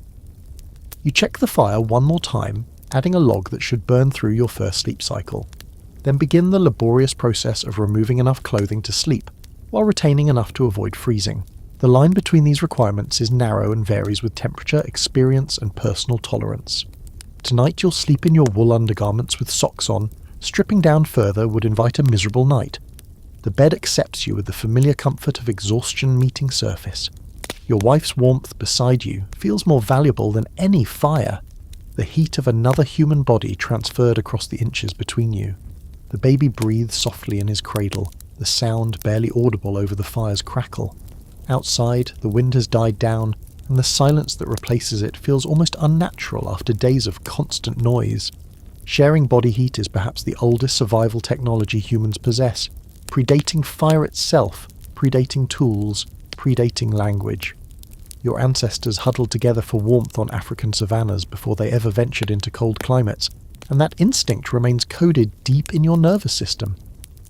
The closeness that might feel suffocating in summer becomes essential in winter, and your body relaxes into it automatically, drawing comfort from proximity and presence. Tomorrow the closeness will feel crowded again. Tomorrow you'll wish for space and silence and a moment alone with your thoughts. But tonight, in the deep cold, with darkness pressing against the windows and frost forming on the inside of the glass, the crowding is exactly what survival requires. You close your eyes and let sleep come, your breath syncing with your wife's breath, your warmth combining with her warmth, your family's collective metabolism generating enough heat to survive one more winter night. The cow lows unhappily as you approach through the pre-dawn darkness, her breath making clouds in the lantern light that seem to curse your late arrival. You're perhaps 20 minutes behind your usual schedule, and she's let you know through a continuous soundtrack of bovine complaint that this delay is unacceptable. The milk is pressing in her udder, and her comfort matters not just for sentimental reasons, but because an uncomfortable cow produces less milk, and less milk means hungrier children. The barn isn't really a barn in any modern sense. It's more of a glorified shed, perhaps 20 feet square, with walls of rough-hewn logs and a roof that leaks when the rain hits at certain angles. But it serves its purpose, which is keeping your 2 milk cows, your team of oxen, and your remaining pig alive through the winter. The chickens occupy a corner they've claimed as their own, roosting on poles you've hung from the rafters, providing eggs that become more precious as other fresh food disappears. What you notice first upon entering isn't the animals, but the heat. The barn is warmer than the outside air by perhaps 20 degrees, a microclimate created entirely by animal metabolism. 4 cows and 2 oxen produce approximately the same heat output as a small wood stove, and this heat accumulates in the enclosed space throughout the night. This is why the barn was built attached to the cabin's north wall. The heat that accumulates here helps warm the adjacent living space, while the cabin's residual heat helps keep the animals above critical temperatures. The physics of livestock heating is something frontier families understood intuitively, even if they couldn't have explained it scientifically. A 1,000-pound ox converts roughly 25,000 calories of feed into body heat daily, most of which radiates into the surrounding environment. Multiply by 6 large animals, add the chicken's smaller contribution, and you've got a significant heating source that requires only food and water to maintain. The positioning of barns adjacent to cabins was standard practice precisely because it created this thermal synergy. Animals helped heat houses, while houses helped protect animals. Your cows need attention that goes far beyond the morning milking. Throughout winter, you must ensure they have adequate food, mostly hay, supplemented with whatever grain you can spare, and water that hasn't frozen solid. The watering trough in the barn corner must be broken through each morning, the ice layer removed and fresh well water added. On the coldest days, you haul water warmed on the cabin fire, because animals that drink ice-cold water must expend body heat to warm it internally, reducing the energy available for milk production and simple survival. Historians still argue whether frontier farmers viewed their livestock primarily as economic assets or as something approaching companions. The evidence suggests both attitudes coexisted uncomfortably. You named these cows, Bessie and Rose, their names passed down from your father's herd, and you speak to them in tones you'd never use with a stranger. But you also know, with the cold pragmatism that frontier life demands, that if winter runs long and food runs short, Bessie or Rose might become meat rather than milker. This knowledge doesn't prevent affection. It merely shadows it with an awareness that love and utility must sometimes compromise. Here's a quirky detail about frontier animal husbandry. Many families brought their most valuable livestock directly into the cabin during the worst cold snaps. A cow in the corner might seem absurd, But when temperatures dropped to 40 below, as they occasionally did on the northern frontier, the choice was between absurdity and dead animals. The smell was significant, the inconvenience was worse, but the warmth was real, and the survival of critical breeding stock meant survival of the family's future. The chickens present different challenges. They're remarkably cold-hardy, capable of surviving temperatures that would kill a human in hours, but their egg production drops dramatically when temperatures fall and daylight shortens. Your dozen hens, which produced perhaps 8 eggs daily through summer, now generate 2 or 3 if you're lucky. The eggs become treasures, allocated with careful calculation. One for the baby, scrambled soft, one split among the younger children. Perhaps none for the adults unless production improves. The pig remains in the barn only because she's pregnant, her litter expected within weeks. The rest of the pigs, you'll remember, became the meat supply during November's slaughter.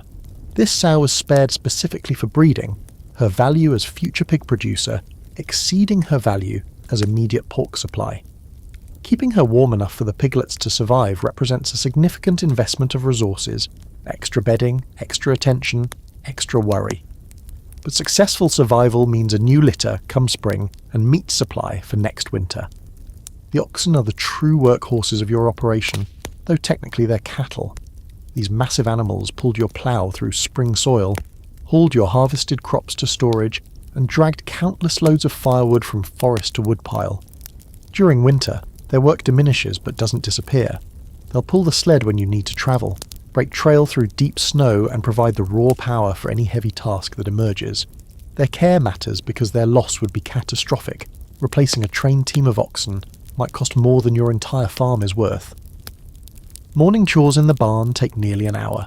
Milking both cows, breaking ice, distributing hay, checking each animal for signs of illness or injury, mucking out the waste that accumulates overnight and must be removed before it freezes solid and becomes impossible to manage. The waste itself isn't wasted. It joins the manure pile behind the barn, composting slowly through winter and providing the fertilizer that will enrich next year's fields. Everything connects to everything else in the farm's ecology, even the things that come out the back end of a cow. The milk steams in the bucket as you carry it toward the cabin, warmth transferring from liquid to metal to your hands. You'll drink some of this fresh, the rest will be strained and stored in the root cellar, where cold temperatures keep it usable for several days. What can't be consumed fresh becomes butter or cheese, preserved forms that extend dairy's benefits through the season when the cows produce least. The animals in the barn have settled back into their routines after your ministrations, chewing their cud and generating their quiet heat. You leave them in darkness, no point wasting lamp oil, and step back into the cold morning air. The contrast is immediate and brutal, the barn's relative warmth making the outside feel even colder than it actually is. Your face tightens, your eyes water, and you hurry toward the cabin where your own family waits for the warmth you're bringing. The ice on the well has frozen nearly 4 inches thick overnight, and your axe bounces off the surface twice before finally biting through. The sound rings across the farmyard like a bell, announcing to anyone within earshot that another day of water struggle has begun. You chop a hole large enough to lower the bucket, then haul up liquid so cold it makes your teeth ache when you test it with a quick sip. Water is the great unspoken challenge of frontier winter survival. Unspoken because it's so obvious, so constant, so exhausting, that chroniclers perhaps didn't feel the need to belabor the point. But consider, every person in your family needs roughly half a gallon of drinking water daily, minimum. The animals need far more. A cow drinks 10 to 15 gallons, an ox perhaps 20. Add cooking water, cleaning water, the occasional luxury of washing, and you're looking at perhaps 50 gallons of water daily that must be extracted from frozen sources, hauled considerable distances, and kept from refreezing long enough to be useful.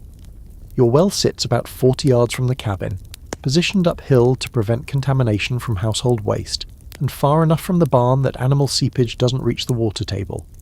These were thoughtful decisions during construction, sensible choices that you now curse every time you haul water through 3 feet of snow in temperatures that turn exposed skin white within minutes. The bucket weighs perhaps 40 pounds when full. You make 6 or 7 trips each morning. Do the multiplication and understand why your shoulders ache constantly from November through March. The hauling process has been refined through years of experimentation into something approaching efficiency. You carry 2 buckets at once, balanced on a wooden yoke across your shoulders. the weight distributed evenly so your body moves as a unit rather than fighting against itself. The path from well to cabin has been packed into a hard trail through repeated travel, though fresh snow can erase this progress overnight and require re-braking. You wear waterproof boots and keep your movement steady. A fall means spilled water, wet clothing, and potentially dangerous cold exposure. Historians still argue whether frontier families consumed adequate water during winter months or lived in a state of chronic mild dehydration. The evidence suggests many families restricted water intake during the coldest periods, when hauling became most difficult and the desire to drink cold water naturally diminished.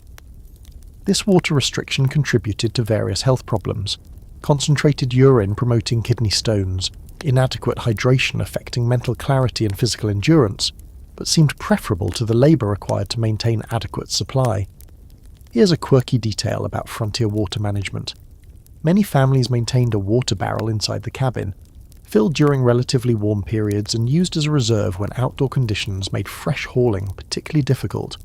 This barrel had to be positioned carefully, close enough to the fire to prevent freezing, far enough away that the water didn't warm to temperatures promoting bacterial growth.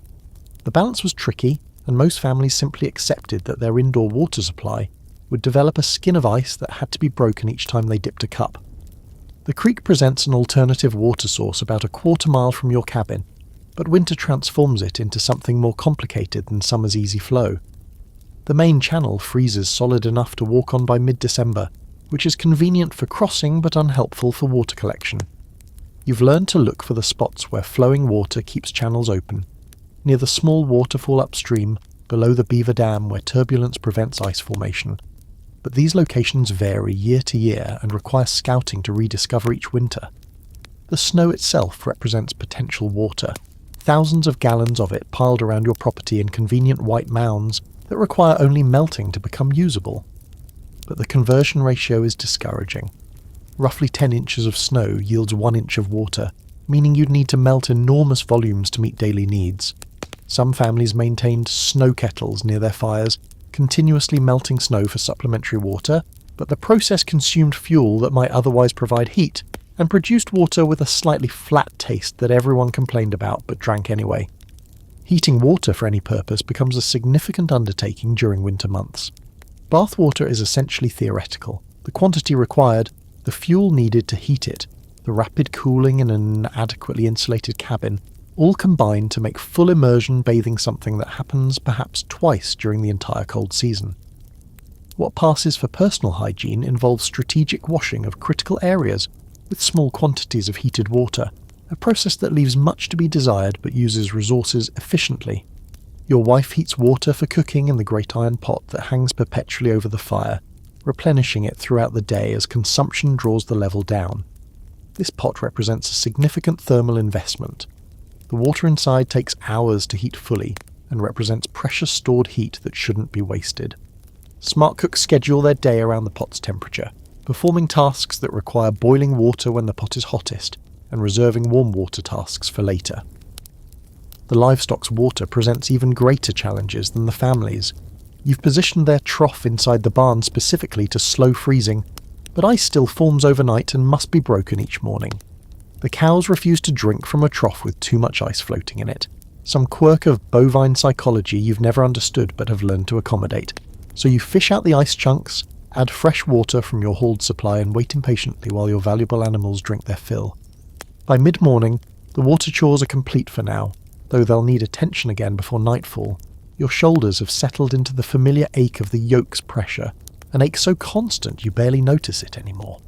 You've consumed perhaps 30 minutes hauling water today, a relatively easy day, no new snow to break through, no equipment failures, no water spilled to freeze on your boots and require emergency warming. The bucket sits by the cabin door, refreezing already, a thin skin of ice forming across its surface that will thicken until someone needs water and breaks through to the still liquid centre. Tomorrow morning you'll begin again, chopping through last night's freeze, hauling against gravity and cold, maintaining the supply that keeps everyone alive. Water is life, and life is work, and work is what you do because the alternative is unthinkable. The cold has penetrated deep enough tonight that you've been putting off the inevitable for nearly an hour, but your body will not be denied forever. You rise from the fireside, Wrap your coat around your shoulders and step into the darkness to visit the facility that frontier families called, with characteristic euphemism, the necessary. The outhouse sits perhaps 30 yards from the cabin, far enough away that smell doesn't carry in summer, but close enough that the winter journey doesn't become an expedition. It's a humble structure, 4 walls of rough boards, a door that hangs slightly crooked, a bench with a hole cut through it suspended over a pit that will need to be relocated come spring. By moonlight, it looks almost peaceful. By the feel of 20-degree air on newly exposed skin, it feels like penance for sins you don't remember committing. The cold has transformed what is already an uncomfortable process into something approaching torture. The wooden seat steals heat from flesh the moment you make contact, sending a shock through your system that makes concentration difficult.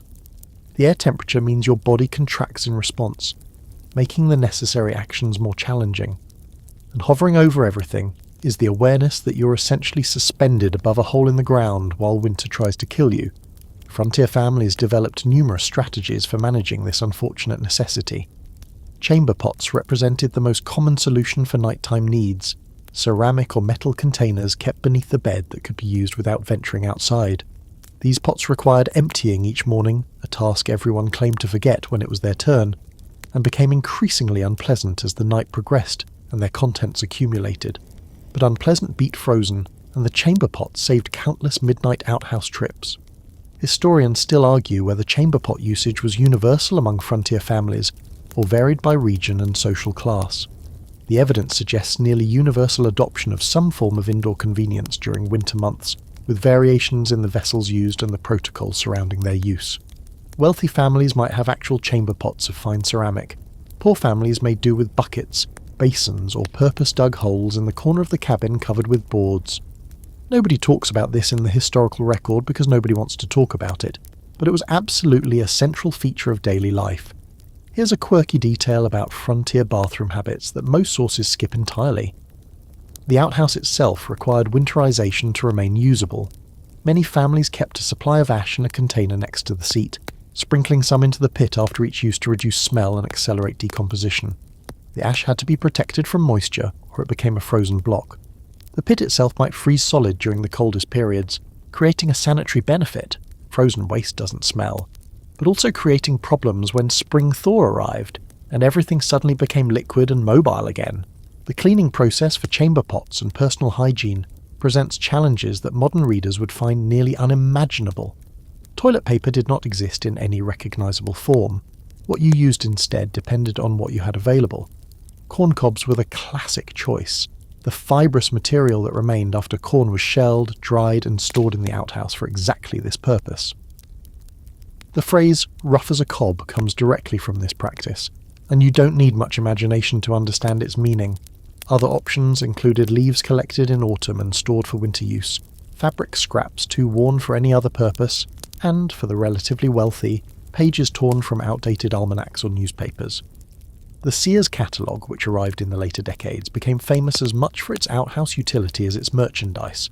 Soft paper, plentiful pages, and convenient sizing made it ideal for secondary purposes that Sears surely never intended, but everyone appreciated. The privy itself serves other purposes beyond its primary function. It's a private space, one of the few on the frontier, where someone might go to escape the crowding and noise of the cabin for a few minutes of solitude. It's a thinking space, where problems can be contemplated in quiet that doesn't exist inside. It's even a hiding space, where children go to avoid chores, or where adults go to cry without witnesses. The outhouse holds more than waste. It holds the overflow of frontier emotional life that has nowhere else to go. Women face particular challenges that men's experience doesn't capture. The logistics of long skirts, multiple petticoats, and undergarments in freezing temperatures while maintaining modesty and balance represent a complex engineering problem that women solve daily without complaint, because complaining accomplished nothing. Menstruation added another layer of difficulty, managed with cloth rags that had to be washed and reused, in conditions that made both the washing and the drying nearly impossible during winter months. Returning to the cabin from the outhouse journey, you feel the heat wash over you like a blessing, your body temperature already dropping during the brief excursion. You shed your coat, return to your place by the fire, and try not to think about the next time your body will make similar demands. The chamber pot sits beneath the bed, insurance against future needs, a humble vessel that represents one of the great unsung compromises of frontier existence. The conversation around bodily functions was minimal but universal. Everyone understood, nobody discussed, and life proceeded with the assumption that certain things simply had to be endured. Modern visitors to frontier life would find many things challenging, but the bathroom situation might break them faster than the cold, the labour or the isolation. It's the equaliser, the experience that reduces everyone to basic biology regardless of wealth or status, and the constant reminder that human bodies make demands that must be met regardless of weather conditions. You settle back into the warmth, planning your fluid intake for the rest of the evening with an eye toward minimising future outhouse trips. The calculation has become automatic. Drink enough to stay healthy, not so much that you're making that frozen journey more than absolutely necessary.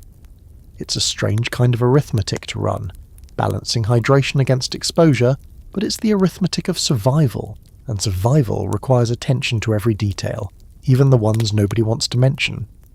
The sound of the spinning wheel has become so constant that you barely hear it anymore. The rhythmic whir of fibre becoming thread, serving as background music to every winter evening. Your wife works the treadle with the automatic motion of someone who has performed this task for decades, her hands dancing between the wool supply and the spindle with a grace that belies the complexity of the process. The children sit nearby, each engaged in age-appropriate tasks that contribute to the endless work of keeping the family clothed. Winter is spinning and weaving season, the months when outdoor labour diminishes enough that indoor handwork can take priority.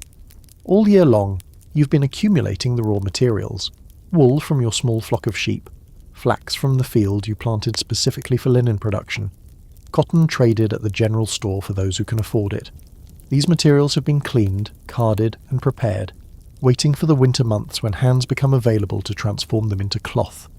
Your wife manages the household textile production with the same systematic approach she brings to food preservation, calculating needs, allocating resources, scheduling tasks. The family requires roughly 40 yards of cloth annually for clothing replacement, bedding repairs, and miscellaneous needs. Producing 40 yards of cloth from raw fibre represents perhaps 400 hours of spinning alone, plus additional hundreds of hours for weaving, cutting, and sewing. This labour fits into the winter months because it must. There's simply no other time available. The spinning wheel that dominates your cabin's corner represents significant wealth, purchased 5 years ago from a travelling craftsman who specialised in such devices. Before the wheel arrived, your wife spun using a drop spindle, a simpler tool that produced thread more slowly but required less capital investment. The wheel increased her productivity perhaps threefold, making possible the volume of textile production the family requires. She cares for it accordingly, oiling the mechanism, checking for wear, protecting it from moisture and temperature extremes. Historians still argue whether frontier women found textile production burdensome or fulfilling, and the answer likely varied by individual temperament and circumstance. Your wife seems to enter a meditative state while spinning, her hands moving automatically while her mind wanders to places you can only imagine. She sings sometimes, old hymns and work songs that her mother sang, passing them down through generations along with the physical skills. The wheel's rhythm accompanies her voice in a harmony that has characterised winter evenings since before either of you was born. Here's a quirky detail about frontier spinning. The quality of thread produced varied enormously based on fibre preparation, spinner skill and equipment condition. Professional spinners could produce thread of consistent diameter throughout its length, suitable for fine fabric that held up well and looked presentable. Amateur spinners, category into which most frontier women fell by professional standards, produced thread that varied in thickness, creating fabric with visible irregularities that marked homespun as unmistakably homespun. These irregularities became markers of poverty and frontier status in urban areas, where store-bought fabric signalled prosperity. Your oldest daughter has begun learning the spinning craft, her first attempts producing thread so uneven it's suitable only for rag rugs. Your wife corrects her technique with the patient repetition that skill transfer requires, knowing that this knowledge will travel with her daughter into her own household someday. The son has learned to wind the finished thread into skeins for storage, a simpler task but one that keeps him engaged, while his sisters master more complex skills. The younger children contribute through fibre preparation, carding wool between two paddle-shaped tools that align the fibres for spinning, picking seeds and debris from cotton, processing flax through the multiple steps that transform plant stem into spinnable fibre. These tasks require minimal skill but endless patience, perfect for young hands that need something productive to do during the long winter evenings when outside play is impossible. The weaving happens at the loom that occupies the cabin's far corner, a massive wooden structure that dominates its space like a small vehicle parked indoors. Your wife weaves perhaps 3 months each winter, producing the fabric that will become next year's clothing. The loom requires space you can barely afford to give it and makes noise that disrupts sleep during marathon weaving sessions, but its output justifies every inconvenience. Linsey woolsey remains the primary fabric produced. Linen warp for strength, wool weft for warmth, a combination that provides durability and comfort suitable for frontier life. The pattern is simple, plain weave that produces serviceable cloth without the complexity of more decorative approaches, because complex patterns require time that survival doesn't permit. Someday, perhaps, when life is easier, there will be time for decorative weaving. Not yet. The finished cloth still requires transformation into actual garments, and this work consumes whatever time spinning and weaving leave available. Your wife cuts patterns from experience rather than paper. She's made so many shirts and trousers that the dimensions live in her hands, and sews using thread she spun from wool she sheared from sheep she raised. The circularity of production is complete, from animal to garment without any external input except her labour. The children's clothing requires constant attention, because children grow and children destroy things at rates that seem designed to overwhelm any reasonable production capacity. Trousers rip at the knees, shirts tear at the shoulders, everything wears thin in spots that vary by child but accumulate relentlessly. Mending takes nearly as much time as new construction, each patch representing a negotiation between frugality and dignity. Your contribution to textile work is minimal but not absent. You maintain the equipment, sharpen the shears, repair the spinning wheel when it develops problems.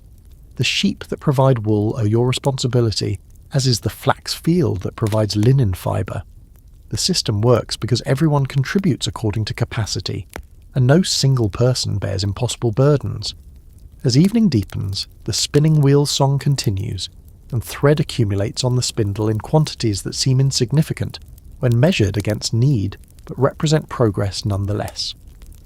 Tomorrow there will be more spinning, more carding, more of the endless work that keeps bodies covered through winter.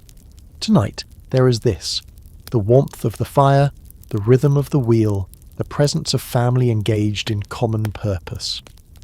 Winter's work has its own satisfactions, and textile production offers the tangible reward of creating something useful from raw materials and labour.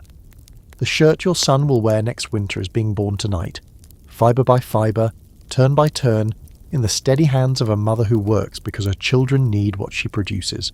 She hasn't stopped moving since before dawn, your wife, and watching her now in the firelight you wonder how she remains upright when exhaustion would have toppled you hours ago. The day's demands have been relentless. Spinning, cooking, mending, tending, nursing, managing, teaching, cleaning, and a dozen other tasks whose names you've never learned, because they've never been your responsibility. The invisible labour that keeps a frontier household functioning falls disproportionately on women, and the weight of it shows in her face even as she sets out tomorrow's bread to rise. Women's winter work followed a rhythm distinct from men's, organised around the hearth rather than the barn, focused on transformation rather than extraction. While you spent the day splitting wood and tending livestock, she converted raw materials into consumable goods through processes that required constant attention, but little heavy lifting. The labour appeared easier from a distance. Up close, its relentlessness revealed itself as a burden every bit as crushing as your own. The cooking alone would exhaust most modern people. Every meal required making from ingredients that themselves required making. Bread meant mixing dough from flour she'd ground, letting it rise in conditions she carefully maintained, baking it in a Dutch oven whose temperature she judged by experience and instinct. Meat meant retrieving provisions from frozen storage, thawing them, preparing them, cooking them over fire that required constant tending. Vegetables meant descending to the root cellar, selecting items at appropriate stages of consumption, processing them into edible form. Nothing arrived pre-made, pre-measured, or pre-prepared. The children's care wove throughout everything else, a continuous background demand that could not be scheduled or delegated. The baby needed feeding every few hours, day and night, drawing sustenance from a body already depleted by labour. The toddler required watching, his fascination with fire and his tendency to put everything in his mouth, creating constant danger that only vigilance could prevent. The older children needed less physical care but more educational attention. Their lessons in reading, arithmetic and practical skills happened during whatever moments could be carved from other tasks. Historians still argue whether frontier women accepted their circumstances with resignation or resented the inequality built into their lives. Written records suggest wide variation. Some women's diaries express contentment with their roles and pride in their accomplishments, while others reveal frustration, exhaustion, and barely suppressed rage. Your wife falls somewhere in between, capable of deep satisfaction in her work while also capable, on bad days, of observations about the division of labour that sting precisely because they're accurate.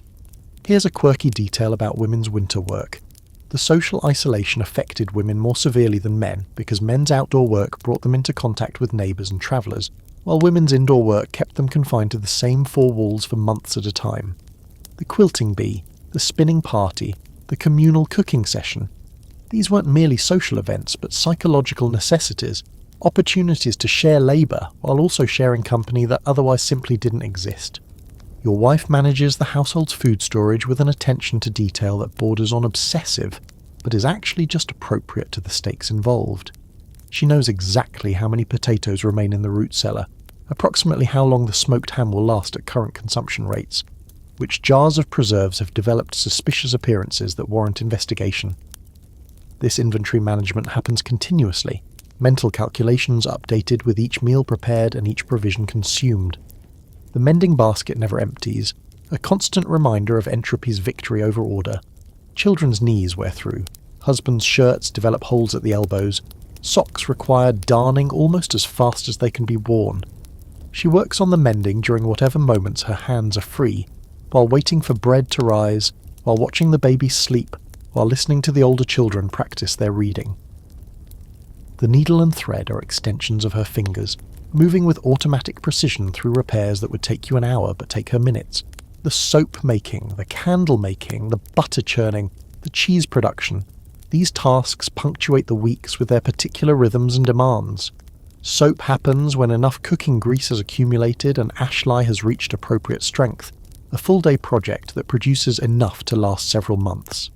Candles happen when tallow from slaughter has been rendered and wicking prepared, another full-day commitment whose products illuminate the dark months ahead. Each product represents transformed resources, labour converting raw materials into necessities. The medical care falls largely to her as well, though neither of you has any formal training. She maintains the household store of remedies, dried herbs, prepared poultices, tinctures of dubious but traditional origin, and administers them when illness strikes. The children's ailments, your injuries, her own health problems, all pass through her hands for treatment, with whatever knowledge she's accumulated from her mother, from neighbours, from the occasional almanac or pamphlet. Success rates vary. What remains constant is her position as first responder to every physical crisis the family faces. Watching her prepare the bread dough, her arms strong from years of kneading, you feel a gratitude that rarely finds adequate expression. The words come out wrong when you try, embarrassing both of you, so mostly you don't try. Instead you show appreciation through action, taking tasks from her when you can, managing the children so she can rest, remembering that her exhaustion exceeds yours, even when yours feels unbearable. She catches you watching and smiles, the tired smile of someone who has pushed past the point where tiredness registers as distinct sensation. The bread goes into the covered bowl by the hearth, where consistent warmth will encourage rising overnight. Tomorrow she'll bake it, and the family will eat it, and nobody will comment on the hours of labour that transformation required, because nobody comments on the air they breathe either. Essential things are invisible until they're absent. The evening winds down towards sleep, and she completes the final tasks, banking the fire, checking the children, positioning the chamber pot, adjusting the quilts. These small actions represent care made manifest, love translated into practical service. You've been married long enough to understand that romance on the frontier looks nothing like romance in novels, but you've also been married long enough to recognise it when it appears, disguised as competence and reliability, and the simple fact of someone choosing to remain and work and build something together despite everything that argues against it. She lies down beside you, and within minutes her breathing deepens into sleep, the day's exhaustion finally claiming its due. You stay awake a moment longer, listening to that breathing, grateful for the partnership that makes survival possible, aware that your contribution, however substantial it feels, represents perhaps half of what the household requires. The other half happens while you're in the barn, in the forest, wherever your work takes you. The other half happens invisibly, continuously, relentlessly. The other half happens through her. The cough started 3 days ago, just a small irritation in your daughter's throat that she dismissed and you ignored. Now she lies in the bed closest to the fire, her forehead burning with fever, her breathing shallow and laboured, and the cough has deepened into something that sounds like it's tearing her chest apart from within. You watch your wife prepare another poultice, and neither of you speaks about what both of you are thinking. In winter, on the frontier, illness can kill faster than cold. The nearest doctor lives 23 miles away, a distance that might as well be the moon when snow has piled 4 feet deep and your daughter can't be moved from bed. Even if you could somehow reach him, even if you could somehow bring him back, what could he do that you aren't already doing? Frontier medicine in the 1840s was more hope than science, more tradition than treatment, and the doctor's bag contained little that your wife's remedy cabinet doesn't also contain. You wait, you watch, you pray. Your wife's medical knowledge comes from her mother, who received it from her mother, who learned it from women who carried this knowledge across the ocean from countries where formal medicine was equally unavailable to common folk. The chain of transmission is unbroken but imperfect, each generation adding observations and losing details, the accumulated wisdom representing something between science and superstition that nobody can confidently separate. The poultice she's preparing combines onion, mustard, and animal fat, heated to just below burning temperature and spread on cloth that will be applied to your daughter's chest. The theory, if theory is the right word, is that the heat and the pungent compounds will help break up the congestion that's making breathing so difficult. Whether this actually works or merely feels like doing something remains unclear after centuries of use. Tonight, doing something feels necessary even if the something accomplishes nothing. Historians still argue whether frontier folk remedies provided genuine medical benefit or merely placebo effect and the tincture of time. Modern analysis suggests some traditional treatments had real value. Willow bark tea contained compounds similar to aspirin. Honey actually does have antimicrobial properties, and many herbal preparations contained active ingredients that pharmaceutical science later isolated and refined. Other remedies were pure superstition, harmless at best and dangerous at worst. The difficulty for frontier families was distinguishing which was which, without the knowledge that wouldn't exist for another century. Here's a quirky and somewhat disturbing detail about frontier medicine. Bloodletting remained a common treatment well into the 19th century, the theory being that illness resulted from imbalanced humours that could be rebalanced by removing some blood. Your wife doesn't practice bloodletting. Her mother warned her against it, but plenty of frontier households do, weakening patients who are already struggling while providing no benefit and considerable harm.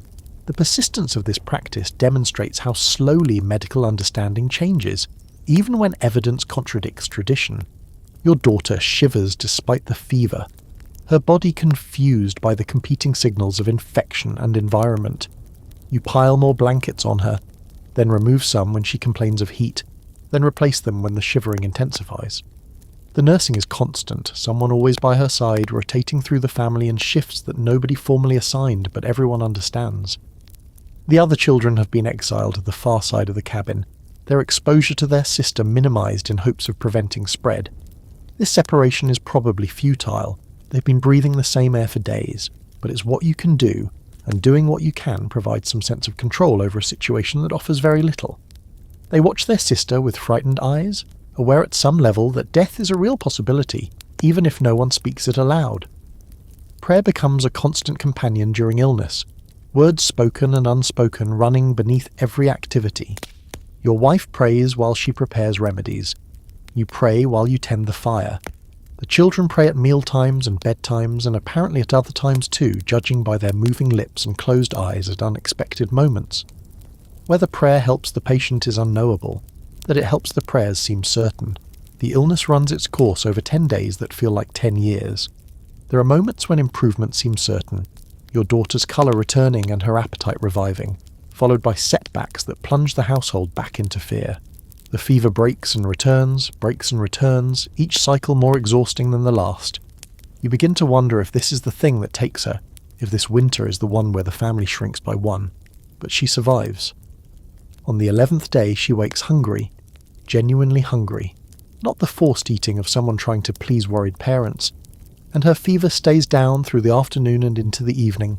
By the 12th day she's asking when she can leave the bed. By the 14th she's arguing with her siblings about whose turn it is to fetch water.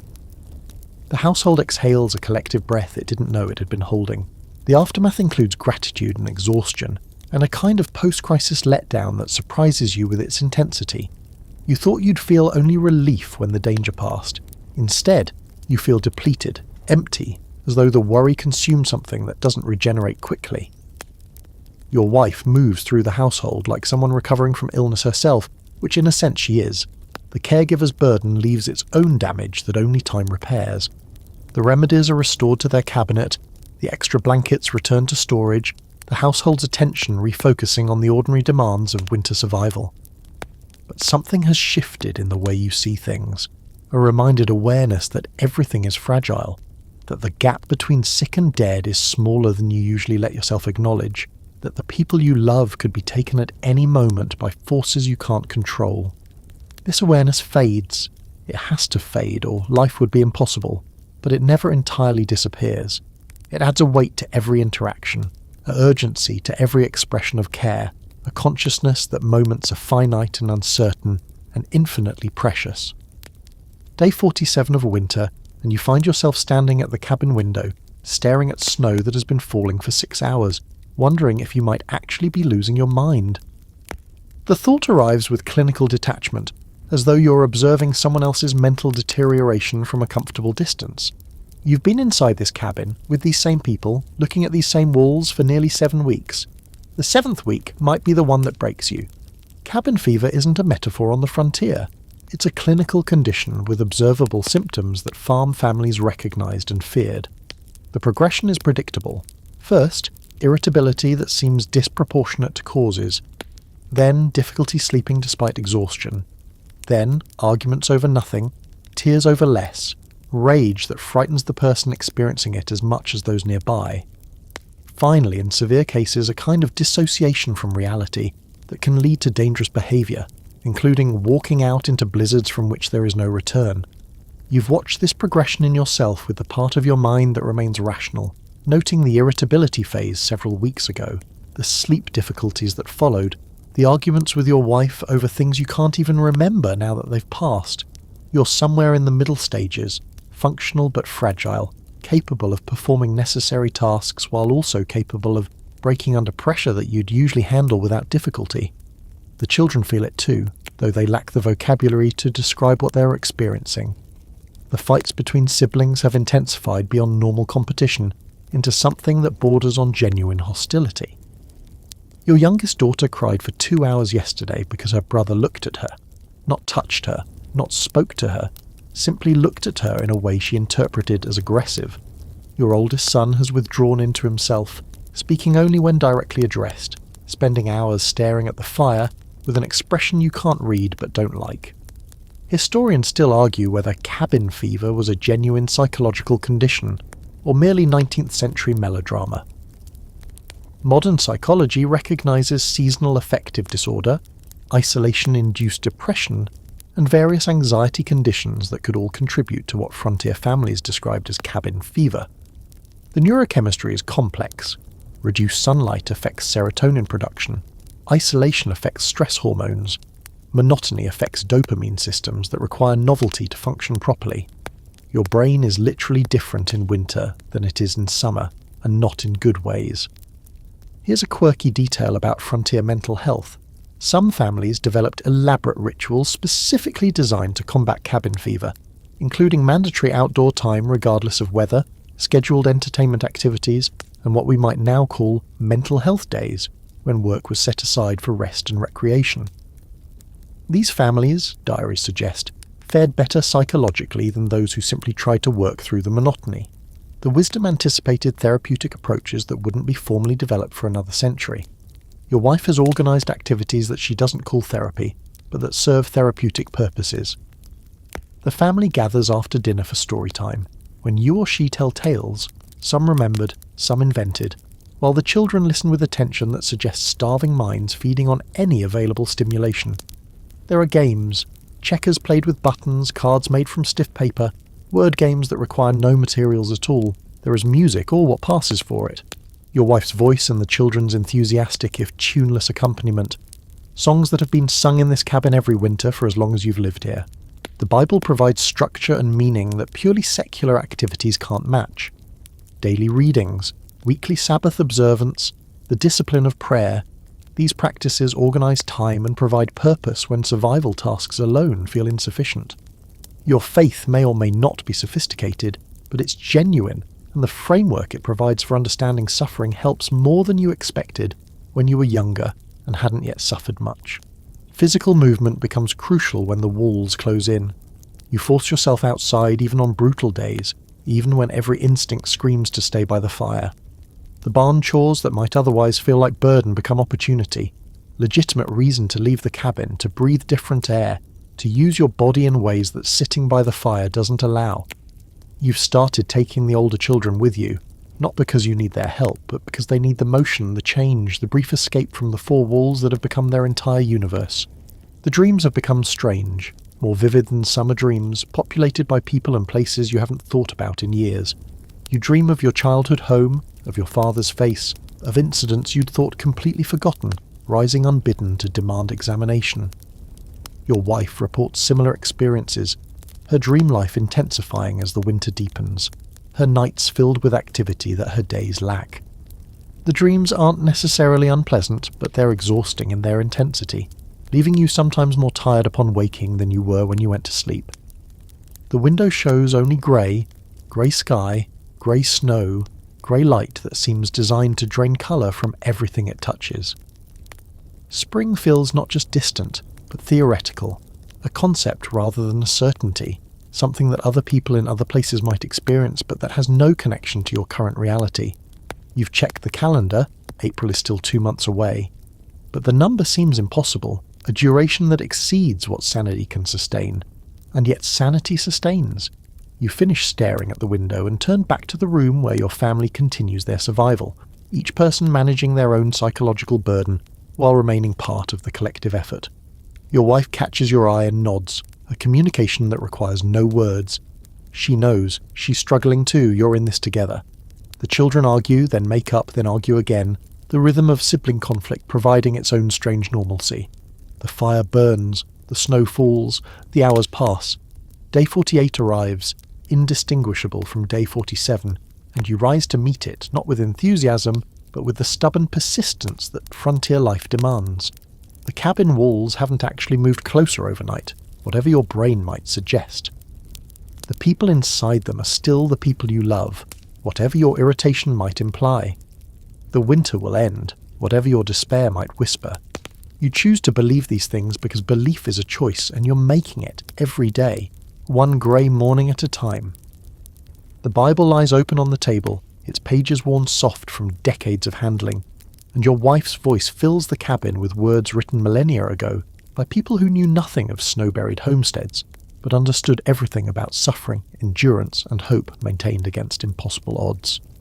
The children sit in their usual places, listening with the mixed attention of young minds to ancient texts, absorbing something even when they appear to be fidgeting. Religion on the frontier served purposes that extended far beyond spiritual salvation, though spiritual salvation remained central. It provided structure for time that might otherwise dissolve into shapeless monotony. It offered explanations for suffering that made the suffering bearable. It created community connections that transcended physical isolation. It gave meaning to lives that daily labour alone couldn't justify. The farm families who practiced faith survived, emotionally, psychologically, at higher rates than those who didn't, not necessarily because their theology was correct, but because they had access to resources that secular existence couldn't provide.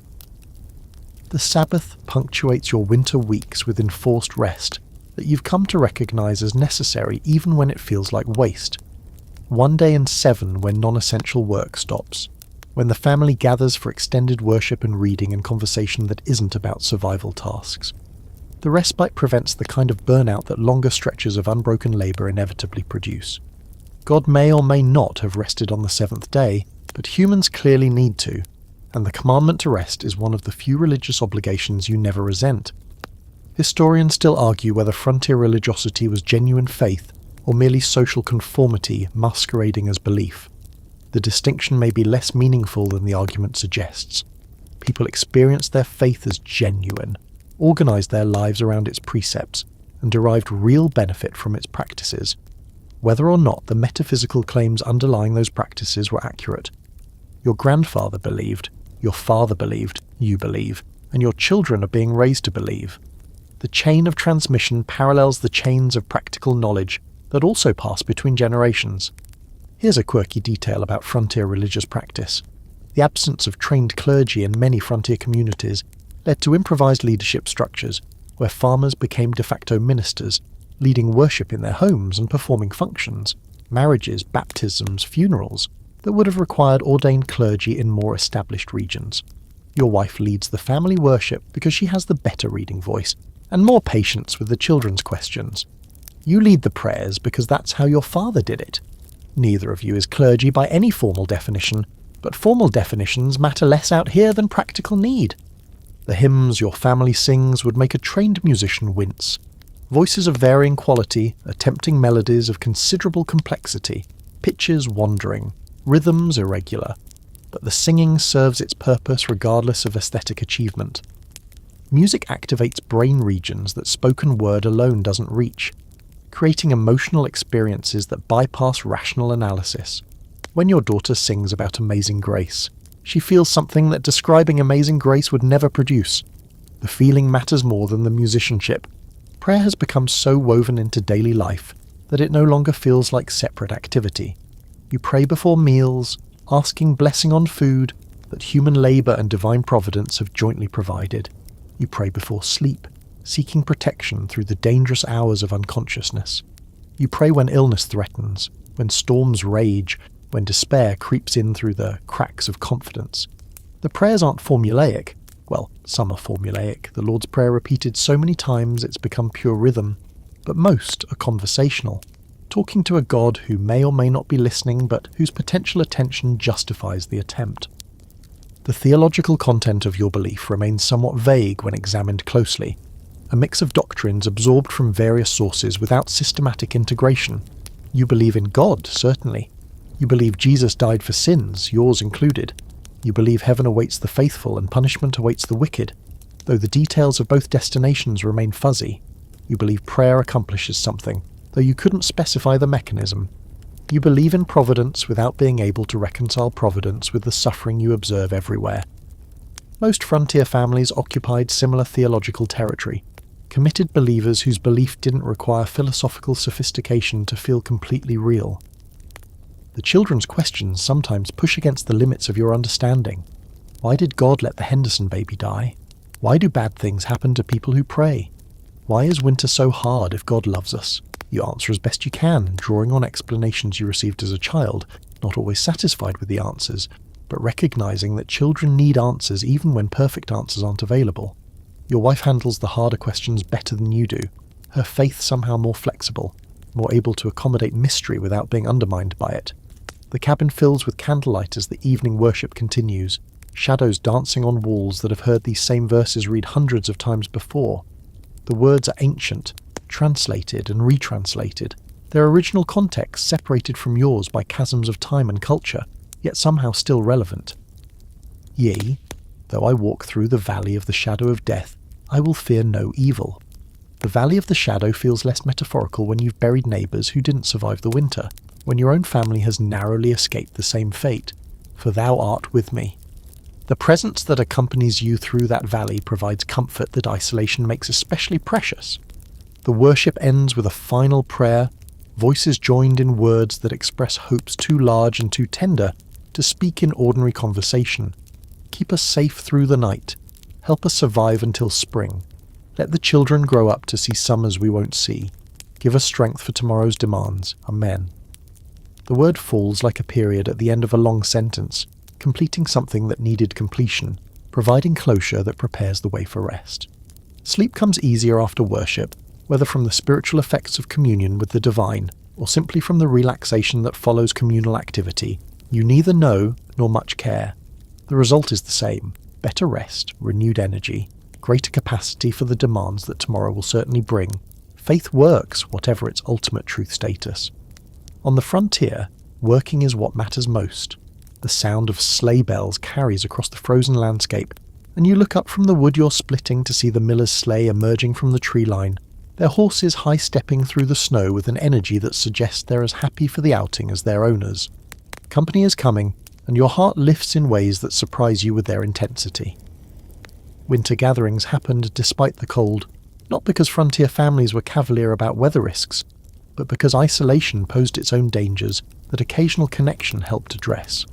The quilting bee, the barn dance, the simple visiting back and forth between neighbours, these events punctuated the long months with social contact that proved essential for maintaining sanity and community bonds.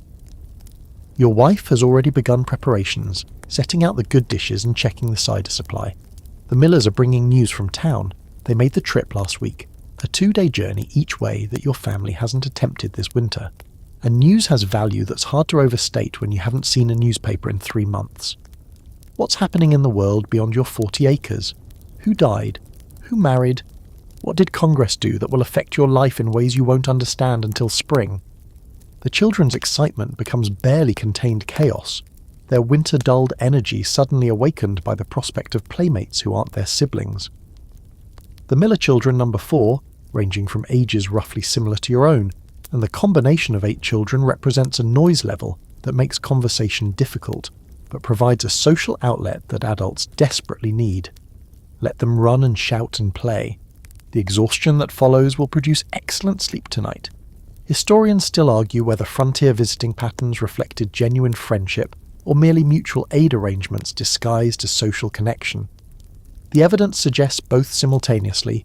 You genuinely like the Millers, would visit them even if no practical benefit followed, but practical benefits do follow, and pretending otherwise would be naive. The Millers borrowed your plough last spring. You'll borrow their ox when your team is exhausted.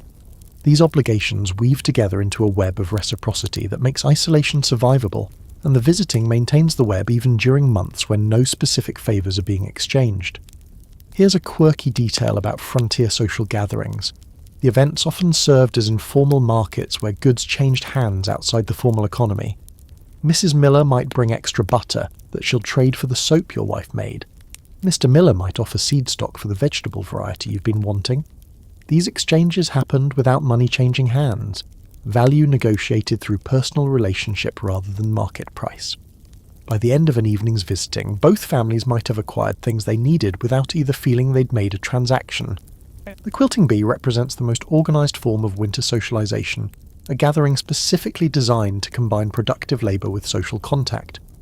Women bring their individual quilt pieces and work together to assemble and finish quilts that would take single workers months to complete.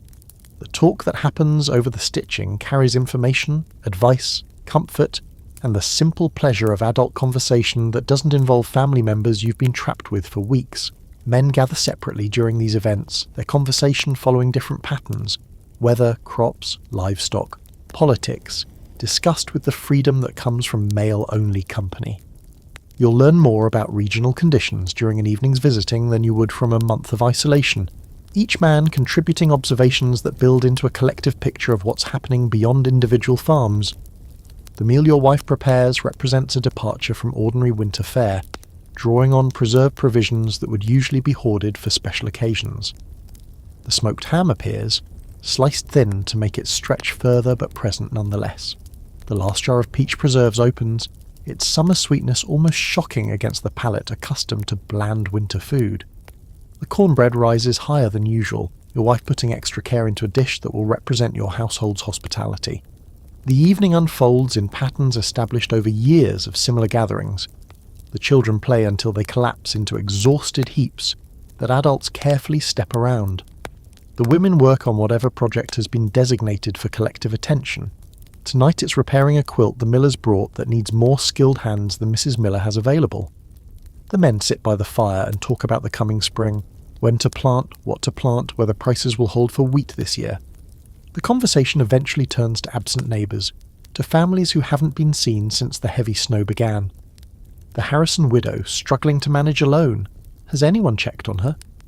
The old man Stevens, who lives in the hollow, surely someone should make sure he's surviving. Plans are made, responsibilities assigned, the community looking after members who might not survive without active intervention. This mutual care isn't charity in the condescending sense, it's insurance, the recognition that any of you might need similar help next winter. Music happens eventually, as it always does when frontier families gather. Someone produces a fiddle, where it came from you didn't notice, and suddenly there's dancing, or what passes for dancing in a cabin too small for proper movement. The children wake up and join in, their exhaustion forgotten in the novelty of activity. Even you dance, your wife's hand in yours, your feet finding rhythms they haven't sought in months. The music is simple, the steps are simpler, but the joy is uncomplicated and real. The Millers leave near midnight, earlier than anyone wanted, but later than was wise given the cold and the distance they must travel. The sleigh bells fade into the darkness, their sound gradually absorbed by the muffling snow until silence reclaims the landscape. Your cabin feels emptier now, the contrast between company and its absence sharper for having been reminded what company feels like. But the visit has done its work. Your spirits are lifted, your isolation relieved, your sense of being part of something larger than your own family renewed. Tomorrow the routine returns, the walls close in again, the winter continues its relentless progression. But tomorrow you'll face with residual warmth from tonight, social fuel that will burn slow and help carry you through until the next gathering, whenever that might be. January has descended with a fury that makes previous cold seem like practice rounds. The thermometer, one of your few concessions to scientific measurement, reads 23 below zero this morning, a number so far beyond normal that you check it twice to confirm.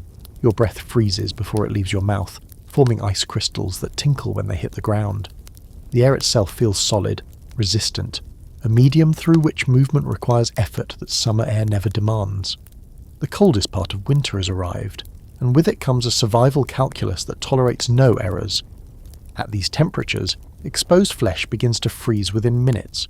Water thrown into the air turns to ice before it hits the ground. Metal tools can cause frostbite instantly if touched with bare hands. The margin between life and death, always narrow on the frontier, has compressed to something barely visible. Your morning routine adapts to the extreme conditions. You dress more completely before leaving bed, adding layers in the relative warmth of the cabin rather than the killing cold of the outdoors. You move faster between buildings, reducing exposure time at the cost of increased exertion. You check on the livestock more frequently, aware that animals can succumb to cold that would merely inconvenience them in normal winter conditions. The animals are suffering despite your precautions. The cow's milk production has dropped dramatically, their bodies directing all available energy toward maintaining core temperature rather than producing surplus for your family's use. The chickens have stopped laying entirely, huddling together in feathered masses that barely move throughout the day. The oxen stand with heads lowered, their great bodies generating heat they can barely afford to lose. You've increased their feed, burning through stored hay at rates that worry you, but underfed animals in extreme cold don't survive, and dead animals help no one. Historians still argue whether the Little Ice Age, a period of global cooling that lasted from roughly 1300 to 1850, intensified frontier winters beyond what modern populations experience. Evidence suggests yes.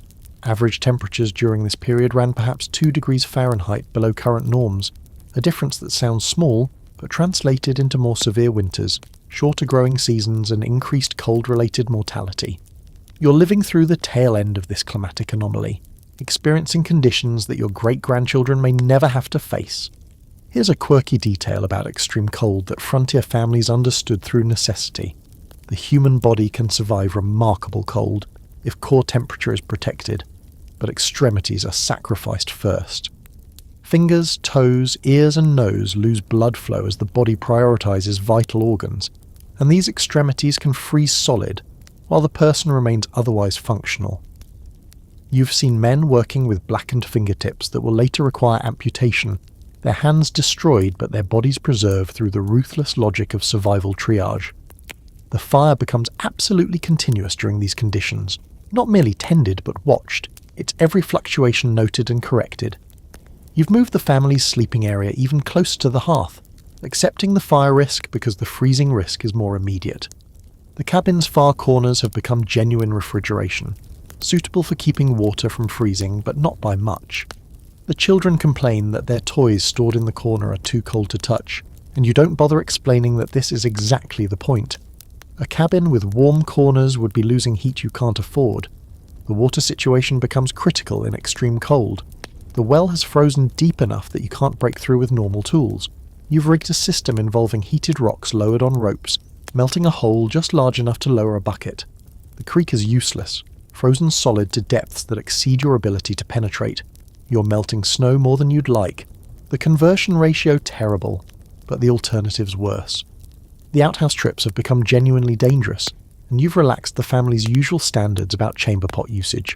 Better to deal with emptying pots more frequently than to risk frostbite on tissues that don't recover well from freezing. The children have been absolutely forbidden from outdoor toilet trips until conditions moderate. A rule they accept without their usual arguments because even children can sense when adults are genuinely frightened. The psychological weight of extreme cold differs from the weight of ordinary winter. Ordinary winter is tedious, frustrating, uncomfortable. Extreme cold is actively terrifying, every moment carrying the awareness that mistakes have immediate and severe consequences. Your decision-making becomes more conservative, your risk tolerance dropping towards zero. Tasks that would normally seem routine, checking the barn, fetching wood, become operations planned with military precision, exposure time minimized, backup plans considered. Sleep comes in shorter intervals, interrupted by checks on the fire, the animals, the children's breathing. You've heard stories of families that slept through fires dying to nothing, waking to frozen extremities, or not waking at all. These stories feel less like cautionary tales and more like near futures during nights like this. The vigilance exhausts you, but exhaustion is preferable to the alternative. The days pass with agonizing slowness, each one a miniature survival epic that leaves no energy for anything beyond basic existence. You don't read. You don't talk beyond what's necessary. You don't think about anything except the immediate demands of maintaining life against conditions that seem personally hostile. The cold feels intentional, malevolent, as though some force actively seeks your family's destruction and must be resisted with equal intensity. And then, on the fourth day, the mercury rises. 20 below becomes 15 below, becomes 5 below, becomes merely below zero. A warming that feels tropical in comparison. The cattle stir from their survival torpor. The chickens emerge from their huddles to peck at feed. Your own body unclenches from positions held so long you'd stop noticing them. The immediate crisis passes, leaving only ordinary winter in its wake. Ordinary winter that now seems almost pleasant by comparison. The extreme cold taught you something, though you'll need distance to articulate it. Survival isn't a single achievement, but a continuous choice, renewed moment by moment through decisions that compound into continued existence. You chose to check the fire one more time. You chose to add another layer before going outside. You chose to prioritize your children's warmth over your own comfort.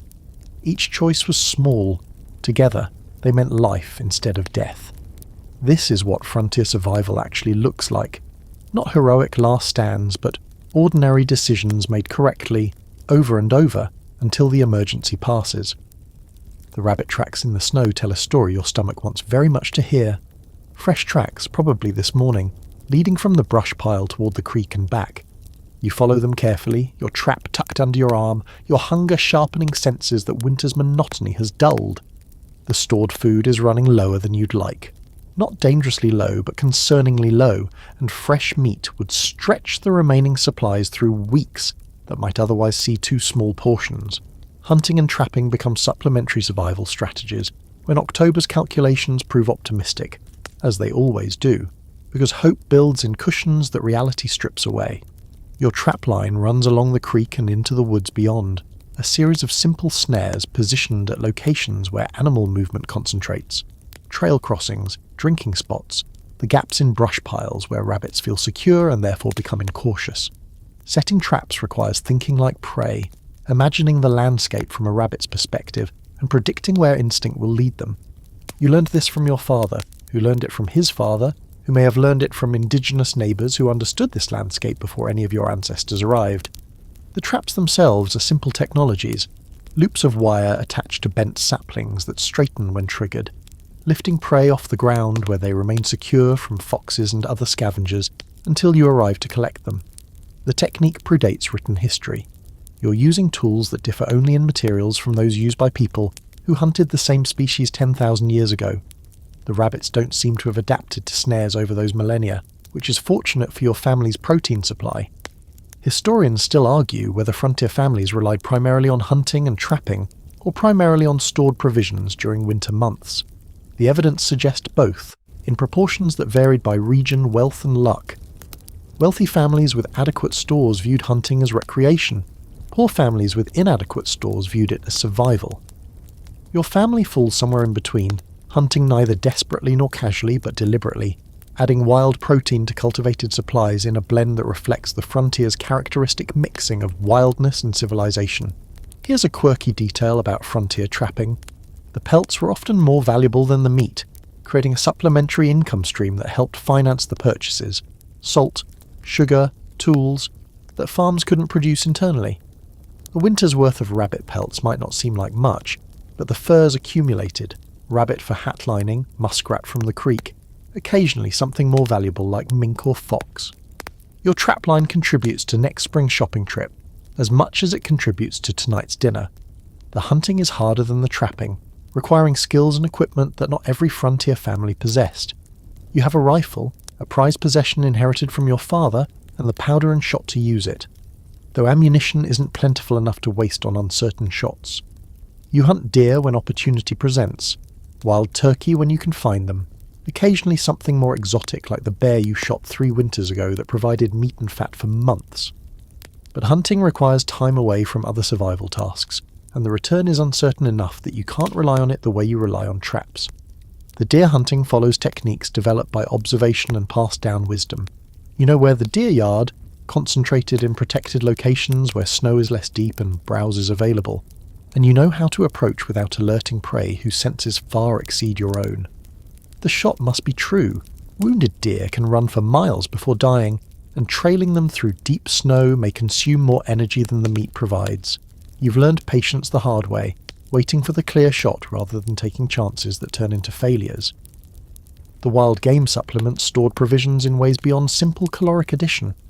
Fresh meat provides psychological relief from the monotony of preserved foods, its texture and flavour offering variety that month-old smoked ham can't match. The hunting itself provides outdoor activity that combats cabin fever, legitimate reason to spend hours in the forest rather than the cabin.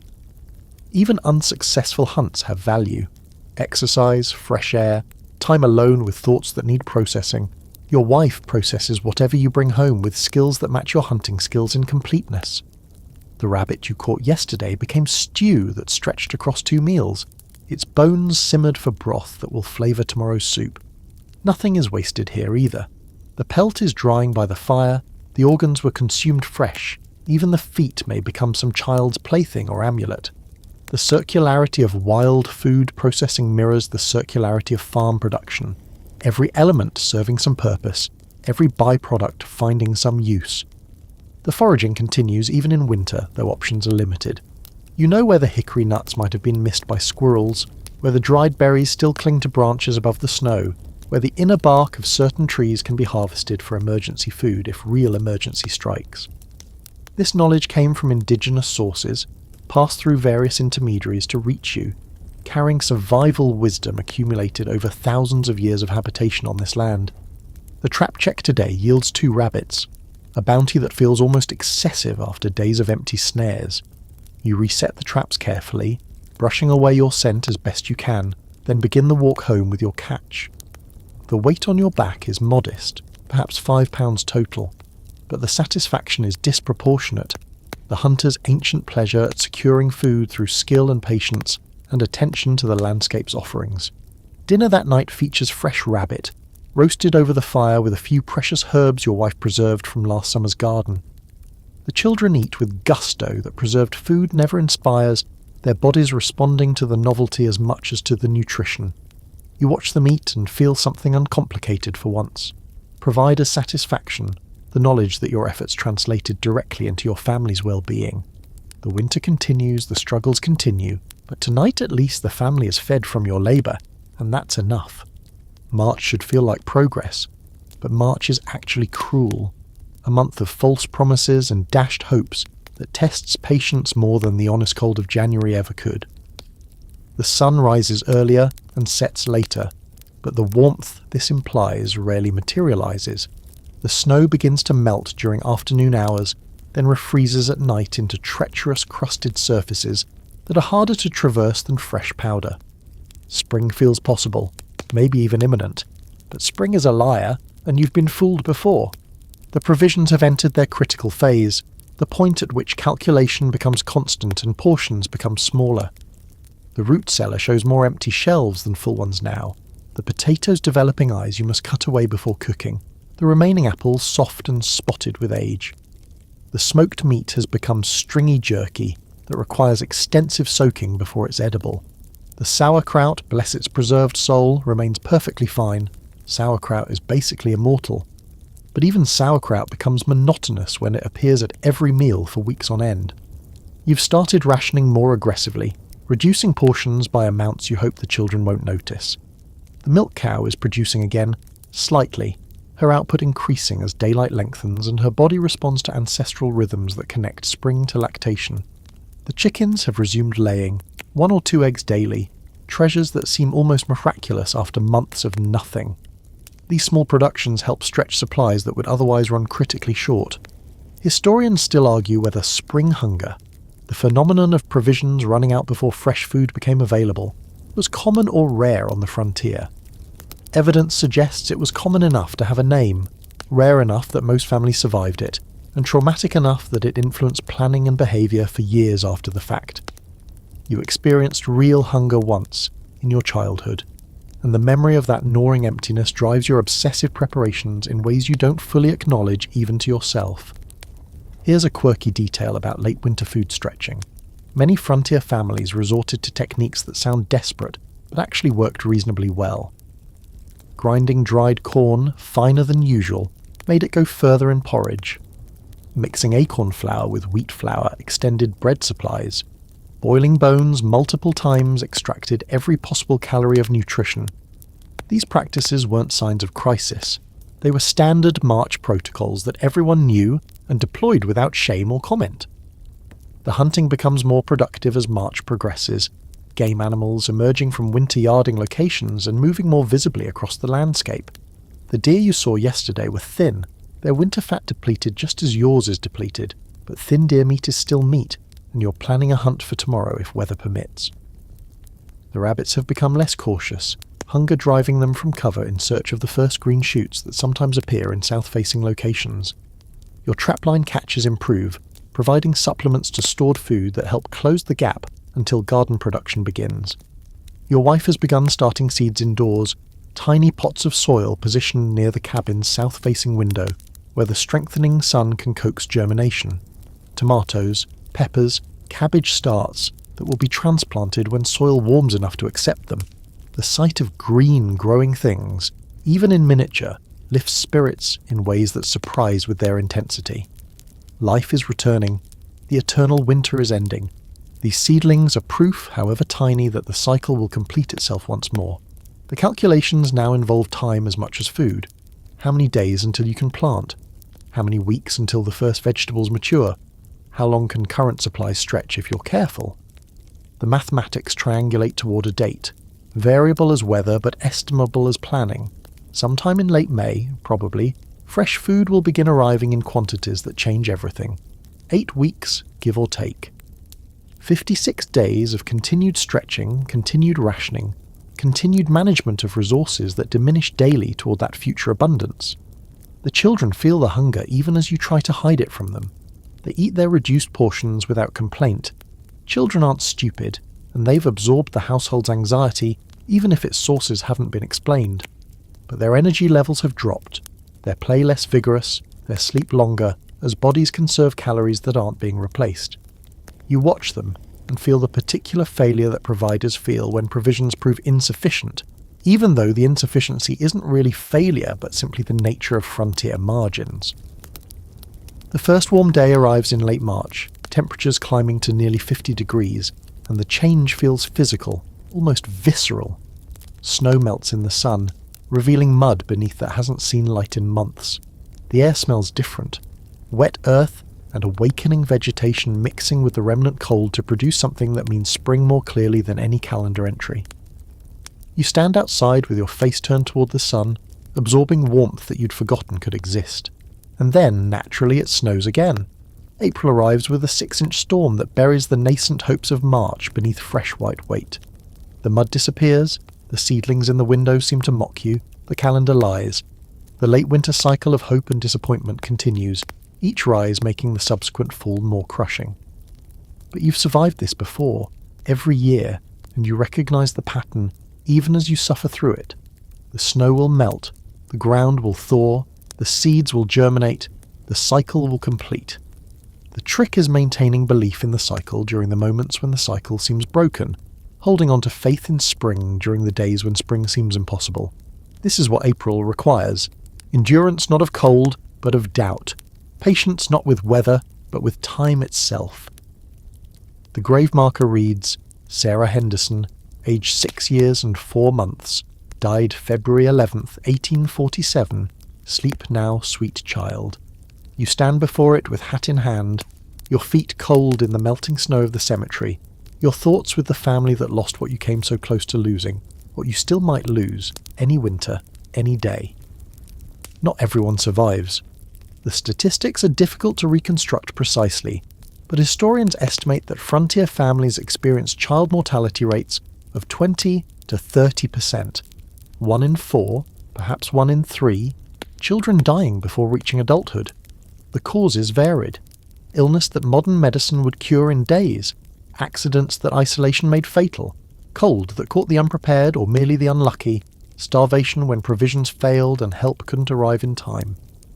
Winter concentrated these deaths, compounding every vulnerability until the margin between survival and death disappeared entirely. The Henderson girl died of fever, they said, the same illness that threatened your own daughter in January. The difference between survival and death was perhaps nothing more than luck, or constitution, or some variable nobody can identify. The Henderson family followed the same protocols your family followed, the poultices, the prayers, the constant nursing, and their daughter died while your daughter lived. No one can explain why. No one pretends to understand the selection process that determines who survives frontier winters and who doesn't. The burial happened weeks ago, but the funeral waited until March thaw allowed travel to the church cemetery. The ground was too frozen in February to dig a grave, so Sarah's body waited in the family's cold pantry, a detail that sounds horrifying but was standard practice when the earth refused to accept the dead during winter's depths. Many frontier families had similar experiences, the preserved bodies of loved ones accompanying them through February and into March, waiting for the earth to soften enough to receive them. Historians still argue whether frontier families experience death differently than modern families do, whether the familiarity with mortality created acceptance that reduces grief, or whether familiarity changes nothing because loss is loss regardless of frequency. The evidence from diaries and letters suggests profound grief that time only partially healed. The Henderson mother, witnesses report, has barely spoken since February. The father moves through daily tasks with mechanical precision that suggests presence without actual inhabitation. The surviving children seem confused, unable to understand a world where their sister simply isn't anymore. Here's a detail that illustrates the particular cruelty of frontier death. The Harrison family, already struggling after losing their father last fall, lost their youngest son to winter cold just 2 weeks ago. The boy went out to check the livestock, a routine task, something he'd done many times, and never came back. They found him the next morning, frozen in the snowdrift where he'd apparently wandered after becoming disoriented, 10 years old, gone in a moment of confusion that no one witnessed and no one could prevent. Your own family has avoided these outcomes through some combination of preparation, luck, and divine favour that you can't properly proportion among the possible causes. The fever that nearly took your daughter passed without taking her. The extreme cold in January claimed no one under your roof. The provisions, stretched though they are, will probably last until fresh food arrives. You've survived another winter, probably, and the survival feels less like victory than like temporary reprieve, an extension granted by forces you don't control. The cemetery contains previous winter's losses, markers dating back decades, some readable and some weathered beyond recognition. Children predominate, their small graves clustering in family plots that tell stories of repeated loss no one should have to experience. A little angel taken too soon, gone but not forgotten, safe in the arms of Jesus. The phrases repeat because frontier vocabulary for loss was limited, and the need to express loss was unlimited. You think about your own children as you walk among the graves, imagination placing them beneath these markers, seeing their names carved in stone. The thought is unbearable but unavoidable, present every time you pass the cemetery, present every time illness strikes, present every time winter deepens into the dangerous cold that kills without warning. This shadow accompanies frontier parenthood constantly, darkening joy with awareness that joy can be revoked without notice or appeal. The service for Sarah Henderson was simple: scripture reading, hymns, prayer, words of comfort that couldn't quite comfort. The minister spoke of heaven, of reunion, of suffering ended and peace achieved. The parents nodded through tears that hadn't stopped since February and might never fully stop. The community gathered not because anyone could help, but because presence is the only offering available when help is impossible. You'll help the Hendersons with spring planting if they need it, as will other neighbours who understand that families crippled by winter grief need assistance returning to productive life. The mutual aid that characterises frontier survival extends to mourning, to the slow work of rebuilding capacity to function after loss strips away the will to function at all. This is community in its most essential form, showing up when there's nothing to say, helping when there's no help adequate to need, refusing to let bereaved families face their recovery alone. The walk home takes you past fields that will soon need ploughing, past orchards whose buds are beginning to swell, past all the evidence of renewal that spring brings regardless of who survives to witness it. Life continues, relentlessly, indifferently, asking nothing of the dead and demanding everything of the living. You've survived to face another year of demands. Not everyone did. The randomness of this distribution refuses to resolve into sense, refuses to yield meaning that would make the losses acceptable. All you can do is keep walking, keep working, keep surviving until your own number comes up, and someone else walks home from your grave wondering what any of it meant. The Minnesota homestead operates by different rules than your own, harsher rules that the families who settle there are learning through trial and error that sometimes ends in death. You heard about the winters there from your cousin who moved west 3 years ago, his letters describing cold so intense that it made your own winter seem almost mild. 40 below for weeks at a time, snow depths measured in feet that would bury your cabin to the roof, wind that found every crack and every weakness with murderous precision. Regional variation in winter survival strategies reflected regional variation in winter severity, the obvious point that nonetheless required painful learning for families who migrated from one climate to another. The techniques that kept New England families alive proved insufficient on the Great Plains. The preparations adequate for Pennsylvania failed spectacularly in Wisconsin. Each region developed its own protocols, its own wisdom, its own collection of cautionary tales about what happened to families who tried to apply Eastern methods to Western conditions. The Great Plains presented challenges unknown in the forested East. No trees for lumber meant sod houses that provided insulation, but also moisture problems and pest infestations, unlike anything Eastern families had experienced. No trees for firewood meant burning twisted hay, dried buffalo chips, or whatever combustible materials could be gathered from a landscape that seemed designed to refuse human habitation.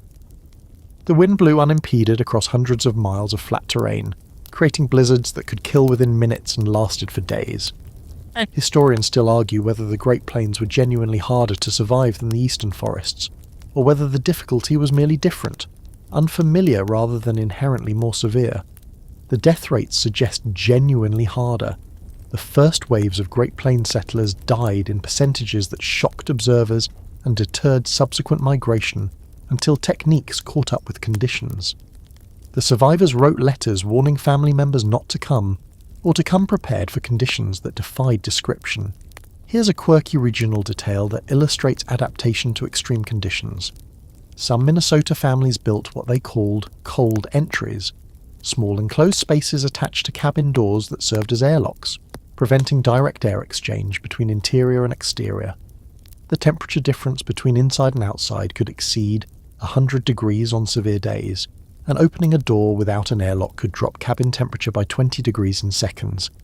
This architectural adaptation, borrowed from Scandinavian immigrants who understood serious cold, saved lives that would have been lost to the drafty practices adequate for milder climates. The southern frontier, Tennessee, Kentucky, the emerging settlements pushing toward Texas, faced different challenges that required different solutions. Winters were milder, but disease more persistent, malaria and yellow fever killing more settlers than cold ever could. The growing season extended further into the calendar, but humidity complicated food preservation in ways the northern dryness didn't. Cabin design emphasized ventilation rather than insulation, creating homes that would prove miserable during the occasional severe cold snap that southerners never learned to handle properly. The Appalachian Mountains created yet another microclimate, with elevation driving temperature variations that could change dramatically within a few miles of travel. A family in the valley might experience winters similar to Pennsylvania.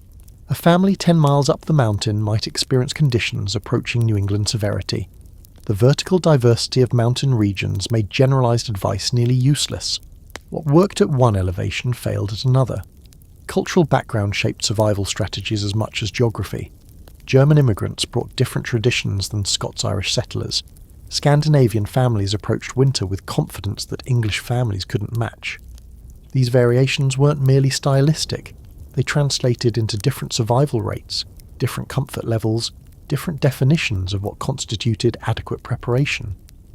The frontier was a laboratory of techniques, each cultural group contributing methods that would eventually synthesize into something distinctly American. Your own location, somewhere in the middle tier of states, neither the harshest nor the mildest climate, has allowed you to draw on techniques from multiple traditions. Your root cellar follows designs your German neighbours shared. Your meat preservation techniques came from Scots-Irish methods your father learned in Virginia. Your clothing layers reflect advice from everyone you've ever talked to about winter survival. This synthesis represents frontier culture at its most practical, taking what works from wherever it's offered, discarding what doesn't, building new traditions from borrowed elements. The regional sharing of knowledge happened through migration, visitation, and the postal system that connected even isolated homesteads to the broader world. Your cousin's letters about Minnesota serve as warnings about conditions you hope never to face, but can't be certain you'll avoid. Who knows what next year might bring? Economic collapse, land speculation failure, the 1,000 misfortunes that might force your family west into harsher climates. The knowledge accumulates against contingencies that might never arrive. Insurance policies paid in attention rather than money. Spring arrives with regional variation too. Your own fields might be plantable by late April, while your Minnesota cousin won't risk seeds until June. This variation affects everything. The length of the hungry gap between stored provisions and fresh harvest, the growing season available for crops, the number of livestock a family can support through the shorter feeding period. The challenges vary, but the fundamental task remains the same everywhere. Survive the cold months, emerge into warmth. Prepare for the next cold months. Repeat until you can't anymore. The morning arrives soft and warm, so different from every morning you've experienced for months that you stand on the porch just breathing. For several minutes before duties call you to action. The air smells of growth, of thaw, of something green stirring beneath surfaces that have been frozen since November. April has finally delivered on its promises, and spring has arrived with the sudden completeness that characterizes seasonal transitions in this part of the country. Your children burst from the cabin with energy that 6 months of confinement has been building, their bodies responding to warmth and light with an explosion of motion that seems almost violent in its enthusiasm. They run in circles, roll in the softening grass, shout at volumes that would have prompted correction any other day, but that today seem perfectly appropriate. They've survived. You've all survived. The winter that might have killed any of you has passed without taking anyone under your roof. The fields await attention with urgency that feels almost aggressive after months when nothing growing could possibly happen. The plough needs fitting to the oxen. The seeds need sorting for planting. The fences need repair after winter's wait and wind. The garden plot needs turning, the orchard needs pruning, the 100 tasks that spring demands all arrive simultaneously, creating a workload that seems impossible until you remember that you've done this before every year, and the impossibility has always yielded to persistent effort. But today, before the work begins in earnest, you allow yourself to simply stand in the warming air and feel something you haven't felt since October. Optimism that isn't qualified by anxiety, hope that isn't shadowed by fear. The worst is behind you. The next 6 months will bring challenges, certainly. They always do. But they won't bring the particular existential challenge of winter, the daily confrontation with cold that wanted you dead and had to be resisted through constant vigilance and effort. The lessons of this winter, lessons really no different from previous winters, but somehow fresher, more vivid, more thoroughly absorbed, settle into you with a weight that feels like wisdom. You know now, as you know every spring, how much wood is enough and how much is barely enough. You know which foods store best and which require more attention than they're worth. You know the early signs of cabin fever and the interventions that help prevent its worst manifestations. You know that community matters not just for pleasure but for survival, that isolated families struggle in ways that connected families don't. You know that faith provides resources that purely secular existence can't match, that prayer and worship and Sabbath observance serve practical purposes alongside their spiritual ones. And you know, perhaps most importantly, that you're capable of what winter demands. The uncertainty that haunted October, would the preparations prove adequate, would the family survive intact, has resolved into proven fact. You did enough. Everyone survived. The validation feels like release, like a breath held since autumn finally exhaling into spring. The planning for next winter begins even now in the euphoria of current spring. You'll cut trees for firewood earlier this year, allowing longer seasoning time. You'll plant more potatoes, having learned that your estimate of adequate storage underestimated actual need. You'll repair the cabin's chinking more thoroughly, having noticed the drafts that current patches didn't quite eliminate. Each lesson learned becomes a plan for improvement. Each struggle survived becomes a strategy for preventing future struggle. Your wife emerges onto the porch beside you, her face lifted to the sun, her expression reflecting the same relief and renewal that you feel. She doesn't need to speak. 6 months of close quarters have created communication that words would only interrupt, but she reaches for your hand and holds it, and the contact says everything necessary about partnership and survival, and the gratitude that accompanies having made it through together. The children's shouting has acquired a rhythm, some game they've invented, that requires running and tagging and arguing about rules that they're making up as they go. Watching them, you feel the particular satisfaction of parenthood that involves not accomplishment, but simply continuation. They exist, they're healthy, they're playing in spring sunshine, and your efforts contributed to this outcome. Nothing more is required, nothing more could be asked. Now let the world grow quiet around you. Let the sounds of spring fade into the gentle hush of approaching sleep. The warmth of survival settles into your bones like sunlight into soil, softening the tensions that winter demanded, and rest now dissolves. You've travelled far tonight through frozen months and warming hearths, through struggles that tested everything and endurance that proved sufficient. The journey ends here, in the softness of this moment, where exhaustion meets safety and both yield to peace. Your breathing slows, your thoughts drift like clouds across a warming sky, unhurried, unburdened, moving toward rest with the inevitability of seasons changing. Somewhere, in the distance of imagination, a cabin sits surrounded by fields beginning to green, smoke rising from its chimney in lazy spirals, children's voices carrying across the yard in sounds that mean continuation, that mean life persisting against every odd. That means survival completing its annual cycle once more. The cold recedes into memory. The long nights compress into gratitude for their ending. What remains is this: the warmth of blankets around you, the steady rhythm of your own breathing, the knowledge that you too have come through whatever winters your life has demanded, that you too have reached spring after enduring, that rest is earned and available and waiting. Let it take you now, gentle and complete, into sleep that restores and renews, into dreams that hold whatever beauty your resting mind creates. The hard work is done. Tomorrow can wait. Tonight, there is only this peace, deepening like twilight into darkness, welcoming you into the quiet where all good rest begins.